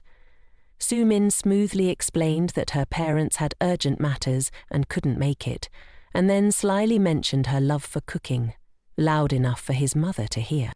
At the sound of this, Park Man-hwan's mother smiled, clearly pleased. She invited Su-min to dine with them, and naturally Su-min accepted. This was exactly what she had hoped for. She casually asked if it was appropriate, and Park Man-hwan's mother, now completely won over, had already forgotten about Jiwon's outburst. She even remarked how meeting such a straightforward girl like Su-min was a blessing for their family. As Su-min took her place at the dining table, she secretly rejoiced. Jiwon's debut had been a complete disaster, and now Su-min was happily dining with the Minan family. It seemed her plan had been the right choice all along. Jiwon, on the other hand, was on her way home, reflecting on the disastrous events of the afternoon. Just then, her phone buzzed with a message from Park Man-hwan. He asked where she had gone, why she hadn't answered his calls, and expressed his desire to marry her smoothly, wondering if she intended to let things continue this way. As Jiwon walked and read his messages, she thought about how Park Min-hwan and Su-min were truly a perfect match, two people who had always taken everything for granted. Thinking about how Su-min had coveted everything she had for the past 10 years, Jiwon decided it was finally time to give her what she wanted. She smiled to herself, ready to let them have it all. The next morning, Jiwon arrived at the office as if nothing had happened. She didn't expect things to go smoothly, but with just a small nudge, everything was already falling into place. Park Man-hwan and Su-min were sneaking out during work hours to flirt. Ji-won knew her task now was to bring this twisted fate to its conclusion before she could embrace her new, brighter life. She had already finished writing her resignation letter, planning to wrap up her affairs and leave this place behind. As Ji-won was about to submit her letter, assistants Jae and Haine invited her to grab some coffee. Ji-won agreed to go with them, feeling a bit lighter after her decision. On their way out, Haine turned to invite department head Jun-hook to join them. Although he couldn't go, he handed Haine his card and told them to consider it his treat. Before they left, Jin-hook added, "There's still plenty of time, Ji-won. Order something nice to eat." Ji-won thanked him, feeling a strange reluctance to leave, thinking maybe she should wait until the company's new product was completed before moving on. Meanwhile, Park Man-won and Soo-min were sneaking around in a nearby motel. As they prepared to leave, Park Man-won told her to pretend they were out meeting a client for the next hour. Soo-min disagreed, reminding him that he had promised to spend the entire day with her. Park Man-won explained that he had too much to prepare for the upcoming wedding. Soo-min, confused, asked if the wedding wasn't called off. Park Man-won reassured her, saying it was just a minor disagreement between his mother and Ji-won and that everything would smooth over soon. Frustrated, Soo-min asked if he planned to break up with her. Park Moon brushed it off, saying their relationship was just a casual fling and nothing serious enough to require a breakup. He kissed her forehead, said goodbye and left, leaving her in shock. Soo-min gritted her teeth, furious that even when things were falling apart, he still wanted to be with Ji-won instead of her. Determined not to let all her efforts go to waste, Soo-min picked up her phone, plotting her next move. Meanwhile, Ji-won received a call from a high school friend who informed her that Soo-min had been asking around for Kim's number. Ji-won thanked her friend for the heads up, knowing something was brewing. Ji-won suddenly remembered how Soo-min had previously bothered her and wondered why she would be asking for Kim Tae's number now. It surely couldn't be for anything good. She needed to prepare for what was to come. So, Ji-won submitted the report her manager had assigned her and considered whether she should ask him for help again. She couldn't understand why she thought she could trust the man in front of her. Jung-hook, noticing her hesitation, asked if she needed his help with anything. She, somewhat impulsively, asked if she could take advantage of him just one more time. Jung-hook folded the report, looked at her intently, and told her she could take advantage of him as many times as she wanted. In fact, he was quite happy about it. On her way home that evening, Ji-won suddenly heard someone call out to her. As soon as Kim finished speaking, she knew he would come looking for her. He said that as soon as he saw her, he rushed over immediately. Ji-won told him she hadn't contacted him at all. Meanwhile, Park Man-won was sitting in his car across the street, watching them closely. He wondered who this guy was. He had prepared flowers and gifts for her, but when he called, she didn't pick up. How could she dare to meet someone else behind his back? Just then, Soo-min approached and knocked on his car door. She smiled and asked why he was there before getting in the car. Soo-min told him that she was a high school classmate of Ji-won's and intentionally mentioned that since their class reunion, they had been inseparable. She warned Park Man-won not to think Ji-won was only into him, as she was deliberately trying to rile him up. Park Man-won grew heated and insisted that Ji-won only loved him. Soo-min, ignoring his attitude, kept rambling on about how Ji-won's mother had cheated and abandoned her father. She suggested Ji-won would end up just like her mother. Park Man-won was shocked to hear this, not knowing about Ji-won's mother leaving for another man. Soo-min claimed she hadn't mentioned it before because Ji-won was her best friend. But she couldn't stand how Ji-won was treating him. She comforted him and suggested they move to another place, saying that if they stayed there any longer, he would definitely see some unpleasant things. Ji-won watched Park Man-won's car drive away, knowing this was all Soo-min's doing. She told Tong that she hadn't contacted him at all. Tong immediately showed Ji-won the messages. Ji-won opened her phone and saw someone had impersonated her to message him. Kim Tong was stunned and furious. He couldn't let anyone manipulate him like that.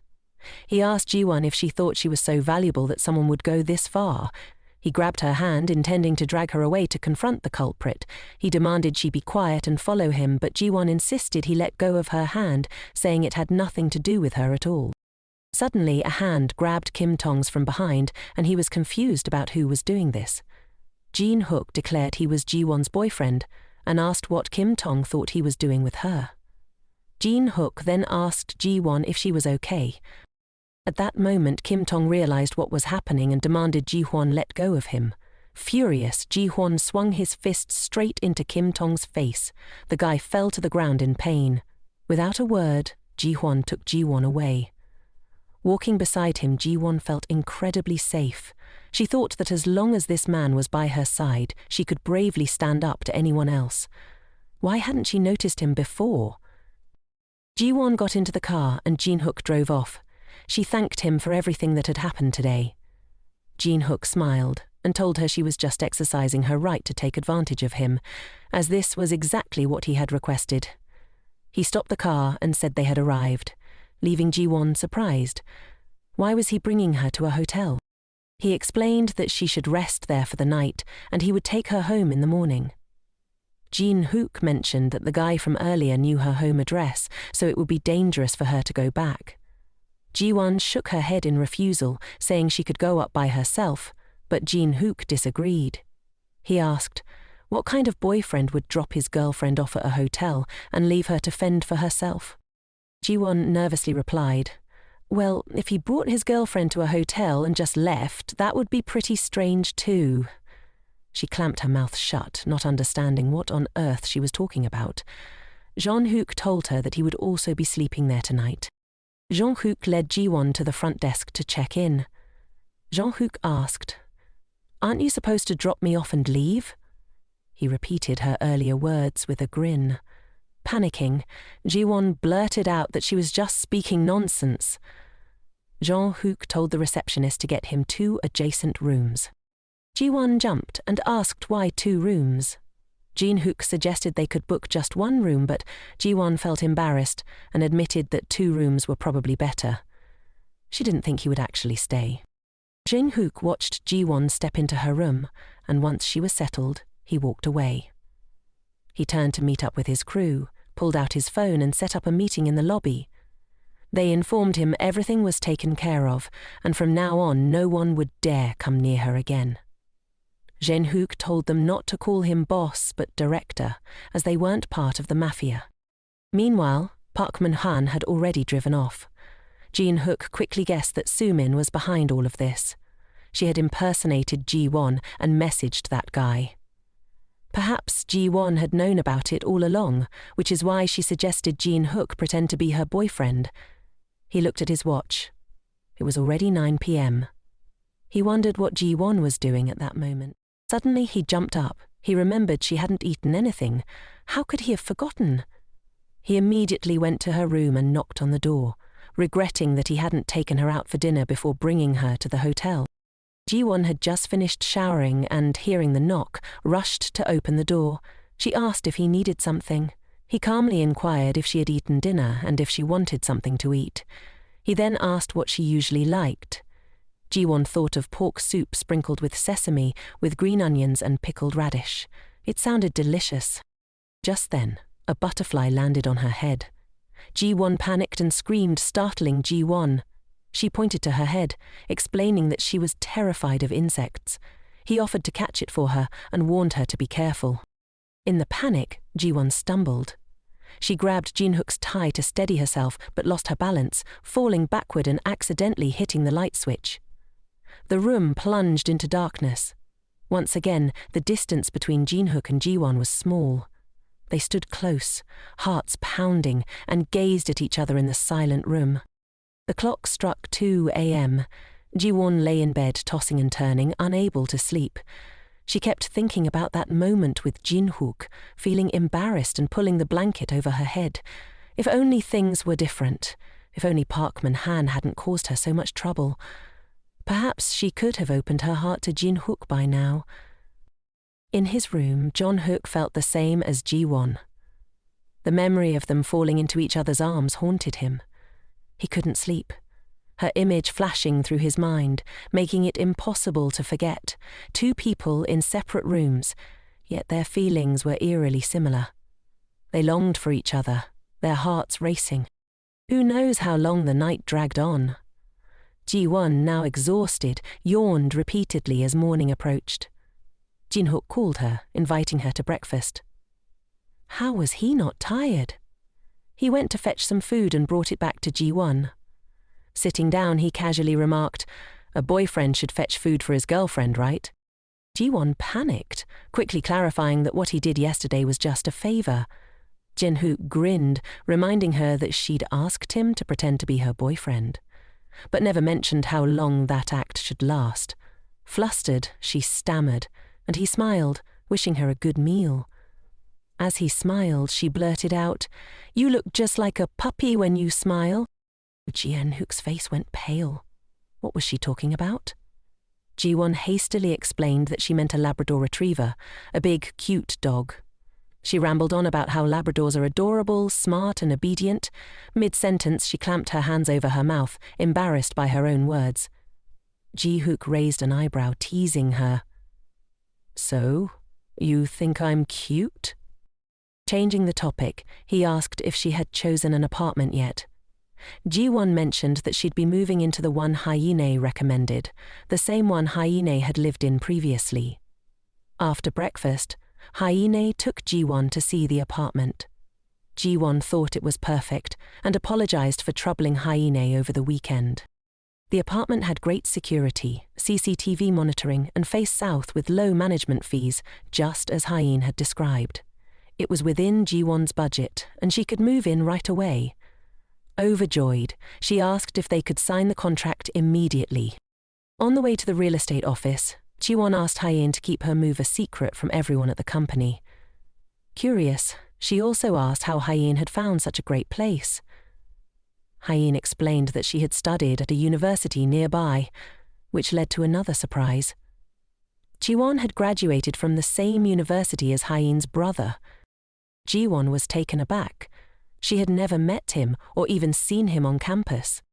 Later that evening at Ji-won's old apartment, Park Man-hwan arrived, fuming. He rang the doorbell repeatedly, but no one answered. It seemed Ji-won wasn't home. Furious, he realized she was ignoring his calls, and now, even after showing up at her place, she was nowhere to be found. Suddenly, he heard a man's voice asking who it was. Park Man-hwan angrily shouted, demanding to know if Ji-won was inside the apartment and who the man was. He began banging on the door, yelling for the person inside to come out. The door swung open and a man stepped out, frowning. "Who the hell are you, and why are you making such a racket at my door in the middle of the night?" Park Man-hwan quickly bowed, realizing he must have the wrong apartment. Apologetically, he asked if the man knew where the girl who used to live there had moved to. With a sneer, the man replied, "Chasing after her like that won't make her run away any less." He scoffed, "I don't know anything," before slamming the door shut. Park Man-hwan stood there, shaken and furious that Ji-won had moved without telling him. Recalling that night, he regretted not chasing after her to confront her rude behavior. But then Soo-min had shown up, and everything had gone wrong. Frustrated, he pulled out his phone to call Ji-won, but couldn't get through. He left her a message, asking when she moved and saying he'd forgive everything, even her disrespect toward his mother. Meanwhile, Ji-won listened to his voicemail and guessed he must have come looking for her. She thought to herself how lucky she was to have moved earlier than planned. Suddenly, she felt hungry. She hadn't eaten anything the night before, and even during breakfast with Jin-wook that morning, she barely touched her food. With the hectic move, she had forgotten all about dinner. Just then, a message from Jung-hook popped up. He asked if her move went smoothly and if she wanted him to bring over some pork soup. Before she could even reply, the doorbell rang. Ji-won opened the door and was surprised to see Jin-hook standing there, holding a container of pork soup. "I thought you might like this," he said with a warm smile. Ji-won thanked him and invited him inside. Suddenly she heard a soft meow at Jeon-mook's feet. Looking down, she saw an adorable little furball. Thinking it was a stray cat, she crouched down to pet it, only to find it snuggling up to her. "That's my pet," Jin-hook explained. "His name is Pei." Ji-won's face lit up in delight as the cat purred happily in her lap. But then a thought crossed her mind. Wait, Does this mean you live here too? Ji-hook nodded, smiling. I'm your neighbor. Ji-won was taken aback. How could this be? She glanced at the open door of the apartment across from hers in disbelief. Suddenly, Ji-won had a realization. Ji-hook looked a bit flustered and quickly apologized for not giving her a heads up about living nearby. Ji-won had moved here to avoid bothering Park Man-han and his meddling, but the thought of Ji-hook living in the same apartment complex had never crossed her mind. She felt confused. How could the head of her department be her neighbor? Jenya explained that Hyen had previously lived in this apartment, and since he didn't feel comfortable with her living alone outside, he decided to move in. He held out the bag of food towards Ji-won, urging her to eat before it got cold. Ji-won thanked him and then asked if he had already eaten dinner. Ji-hook replied that he had, and he was just about to take Pei, his cat, back to his room. Ji-won, still petting the cat, gave it a gentle scratch on the head. She found Pei incredibly cute. Ji-hook offered, if you like, you can play with Pei for a while. Thrilled, Ji-won eagerly invited him to stay for a bit. Ji-hook followed her inside with his cat, realizing just how much joy having a pet could bring into her home. Meaning seemed to return to his life. Ji-won sat down at the dining table, looking at the steaming dishes in front of her.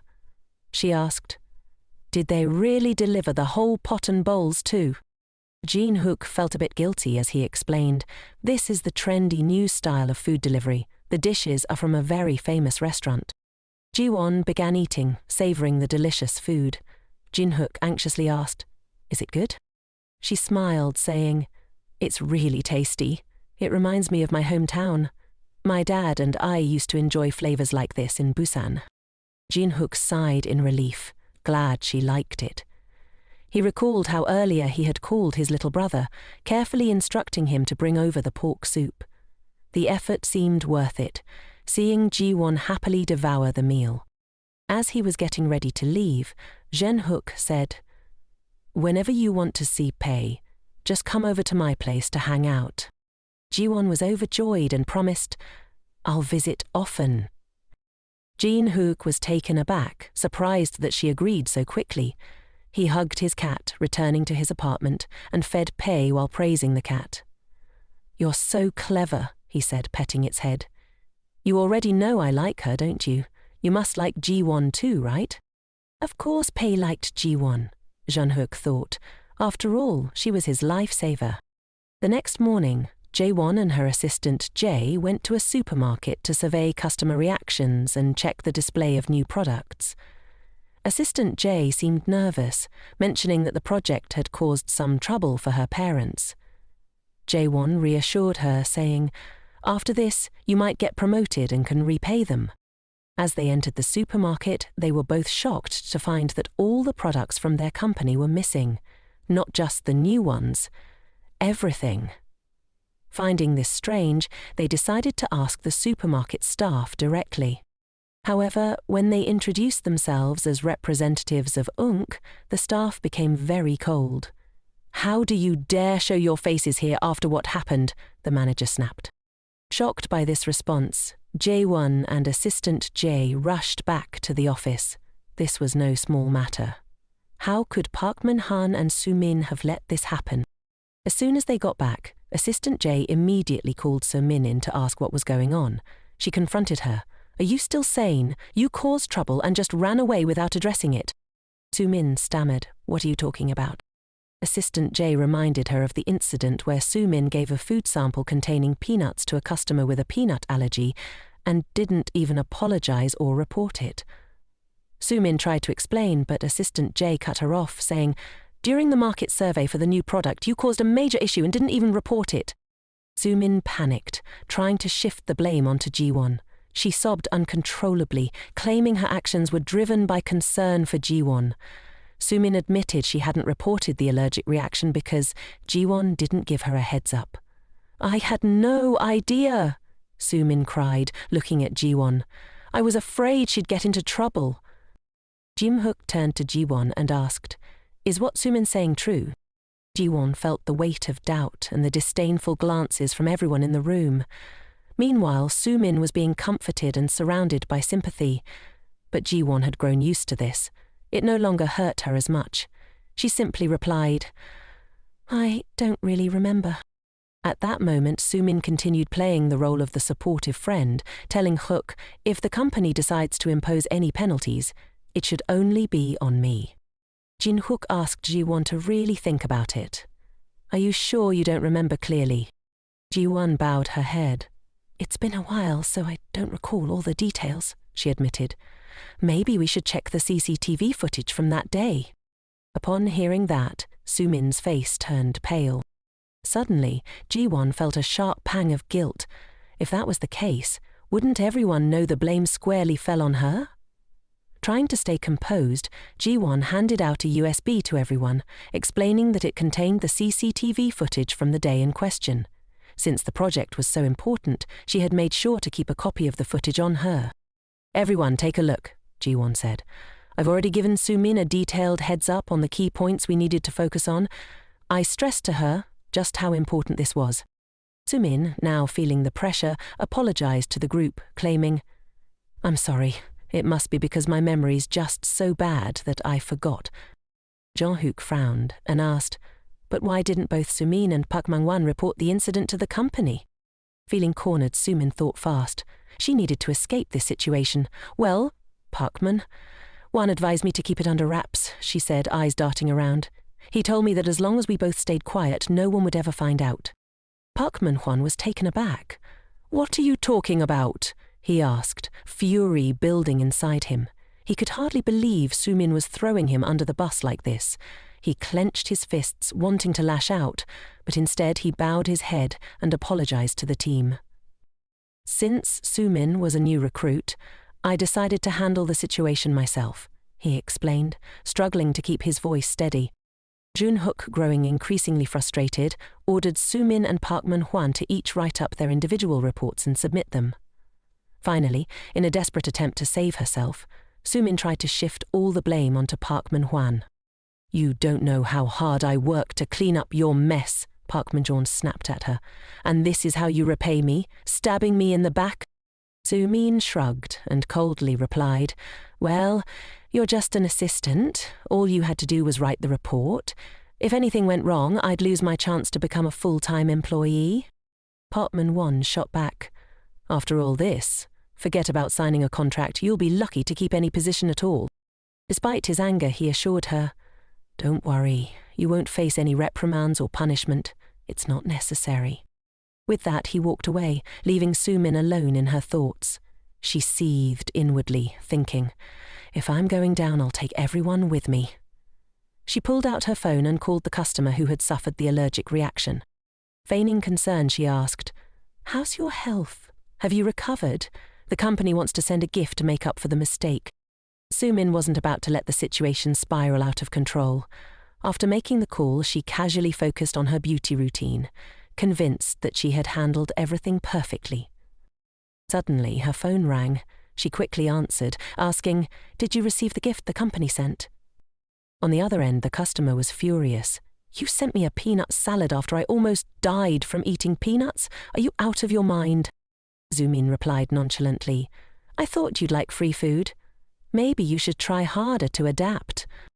The man, now absolutely livid, demanded, "Where are you? I want to talk to you in person." Sumin shrugged. "If you want to find me, just come to the company headquarters." The next morning, in the lobby of the company building, Ji-won ran into Assistant Jang and Hye-in. Hye-in asked, "Have you seen Sumin at work today?" Suddenly, they heard a man's voice shouting loudly, demanding to know who the marketing assistant Jang was because he wanted to see her. The security guard tried to stop him, telling him he couldn't act like that here, but the man was insistent. In a fit of rage, he threw all the food he had brought onto the floor. Esther Jung decided to step in. She approached the man and introduced herself. "I'm Assistant Jang," she said calmly.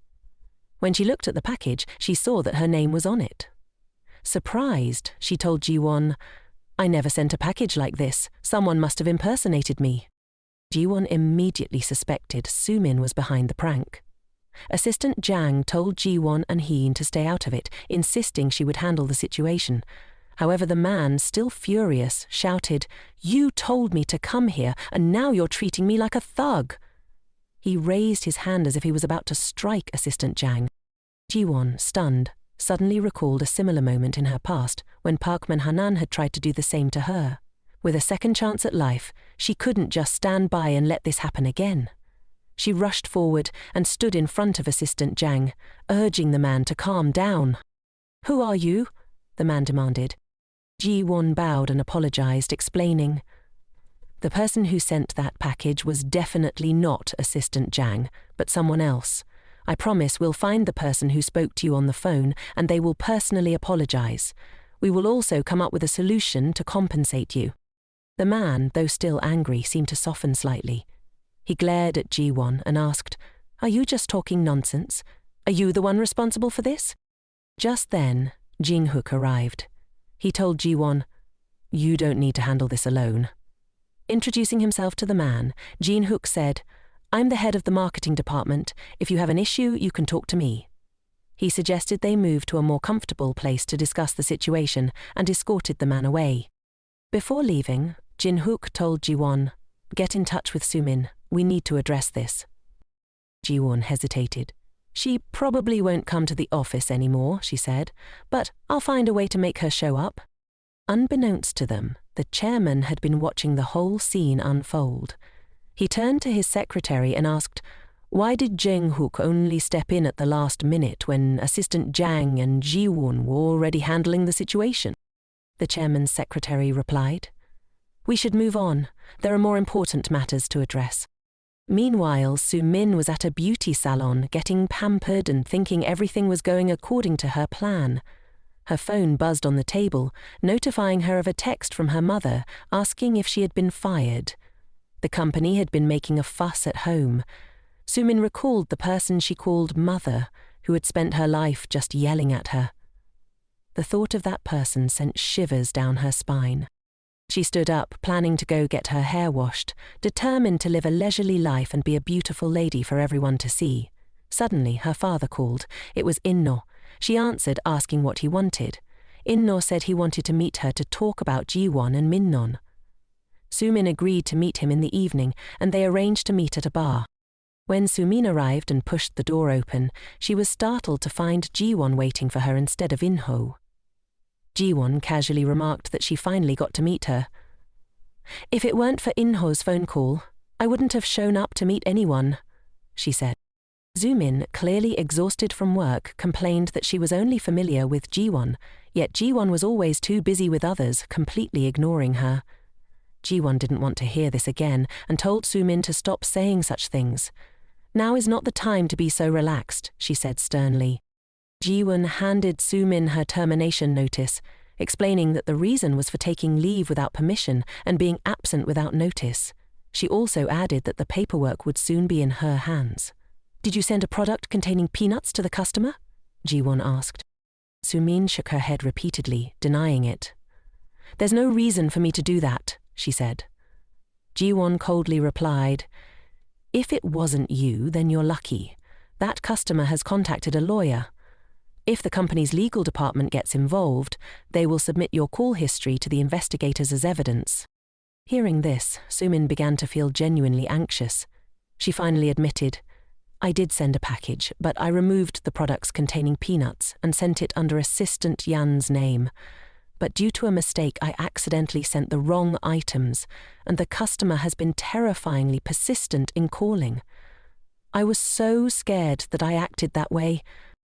Ji-won held Su-min's hand tightly, apologizing. "If I had cared about you more, perhaps this wouldn't have happened. I want us to resolve this together." She suggested that the next day, Su-min should accompany her to the hospital to apologize to the customer. "If it was just a mistake, I'll help you," Ji-won added. The next morning, Su-min went with Ji-won to the hospital where the customer was being treated. Ji-won held Su-min's hand tightly and insisted, "You need to kneel and beg the customer for forgiveness." Su-min asked Ji-won what she was doing. Gritting her teeth, she reluctantly apologized to the customer, even though she didn't want to. The customer didn't accept it, asking, "Is this really the attitude of someone who regrets their actions?" Sumin shouted. I don't even remember what I said on the phone. He raised his voice at me first. Why should I be the only one to apologize? Ji-won yelled at Sumin to stop talking. Just then, department heads Jong-hook and Park Man-wan walked in. Sumin looked at Park Man-wan, hoping for help, but he ignored her. Jang-hook asked the customer if he felt any better, but the man was still furious. Sumin sobbed, saying she truly knew she was in the wrong and hoping he would forgive her. She added that being pregnant had made her emotions uncontrollable, which was why she said such things. Everyone in the room turned their attention to her. Ji-won was equally shocked. She's pregnant? She murmured. Park Man-hwan, meanwhile, went up to the rooftop to meet Ji-won to clarify everything. He took out his phone and called Ji-won, asking if she could talk for a moment. I'm off today and just want to rest, Ji-won replied, her tone flat. She asked, Are you going to discuss the baby in Sumin's belly, or the fact that you two are planning to get married? Ji-won made it clear. Whether the baby is yours or not doesn't concern me. I hope we can just be colleagues in the future. Please don't call me again. Park Man-hwan hesitated, wanting to ask her to keep this a secret from the company staff. If everyone in the company finds out, it will be very troublesome for you, he said. Ji-won replied, I don't care about any rumors. I just don't want things to be so ambiguous. With that, she hung up the phone. It became clear to her that he was still only thinking about his own reputation. She couldn't understand how she ever dated such a selfish person. What fiancé, she thought. He's just someone who used to be my fiancé. Meanwhile, Park Man-hwan was also in a tangled mess. He continued calling Ji-won, but she didn't pick up. Frustrated, he then called Sumin, shouting at her, demanding to know what she had said to Ji-won. On the other end of the line, his mother's voice rang out, scolding him for raising his voice at the woman carrying his child. She told him to hurry home and prepare for their wedding. She also instructed Sumin to stay with them while she was pregnant, so they couldn't leave her alone. Sumin was secretly thrilled. Of course, she couldn't let Park Man-hwan abandon her now. Earlier at the hospital, Ji-won had pulled Sumin into the stairwell and asked how she could use the excuse of being pregnant to justify everything she had done. She questioned who the father of the baby in Sumin's belly was. Sumin, putting on a pained expression, said she would reveal the truth, but hoped Ji-won wouldn't get angry. Tears streamed down her face as she confessed that the child was Park Man-hanan's. She asked Ji-won if she could forgive her, since they were best friends. Upon hearing this, Ji-won was stunned, unable to believe what was happening. She stormed out, leaving Sumin still apologizing profusely. Even after Ji-won left, Sumin continued to pretend to cry pitifully, thinking about Ji-won's shocked and speechless face. It made her burst into laughter. Wasn't Ji-won just acting all high and mighty, claiming she could handle everything on her own? In the end, she couldn't even utter a word to her anymore. Sumin clenched her fists, reveling in the sight of Ji-won sobbing alone, feeling elated that she had taken everything from her.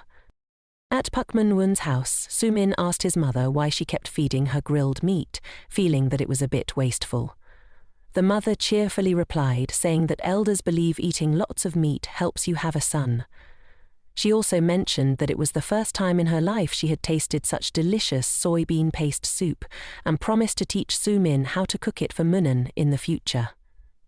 At that moment, Sumin felt like they were truly a family and she could finally have a happy life. She thanked her, saying she had enjoyed the meal very much. Park Man-hanan's mother continued to bring her carp soup, saying it was very good for having a son. Sumin looked at the smelly liquid covering her mouth and hesitated. She told the mother she couldn't drink it, but the mother insisted that it was precious and she had to finish it. Hearing this, Sumin closed her eyes, pinched her nose, and downed the entire bag of the concoction. The mother smiled and said that when she gave birth, she didn't get to drink such nourishing things, so she had to make sure Sumin finished it all. Just then, a delivery person called for Park Man-hanan's mother. The mother mentioned the wedding invitations, saying they were absolutely beautiful, and asked Sumin to help fold them. Sumin was surprised. Clearly she hadn't placed any orders, but the mother explained that as soon as she heard the news of Sumin's pregnancy, she immediately made arrangements. She asked if Sumin thought they were beautiful. Sumin gritted her teeth in anger. Why should the wedding invitations be according to her wishes? She didn't like this tacky invitation at all. Her anger only grew when the mother said she had already chosen several wedding dresses for her. I was worried you'd be tired, so I prepared everything in advance, she said. How lucky you are to have such a good mother-in-law. Sumin panicked, saying she wanted the two of them to choose the wedding dress together. The mother replied that her son had been working very hard, so why should he have to go with her? If you insist on doing things your way, then there's no need for a wedding at all, she added. Also, I want you to get rid of those awful red fake nails. They aren't good for the baby. Late that night, Park Man-hwan finally returned home from work. He walked into the room, tired, and looked at Sumin, who was lying on the bed reading a book. Sumin asked if he was still mad at her. Park Man-hwan couldn't understand. After all, she was quite capable. He wondered what she had said to make his father give her money to buy a house. Park Man-hwan then came up with a plan. He would use that money to fix the mess from the recent failed vote. Thinking this way, he said that since everything had happened unexpectedly, he didn't know how to handle it. Sumin asked him who he liked more, her or Ji-won. He immediately replied that of course he liked his wife the most. Sumin felt satisfied. She was about to become the owner of this house.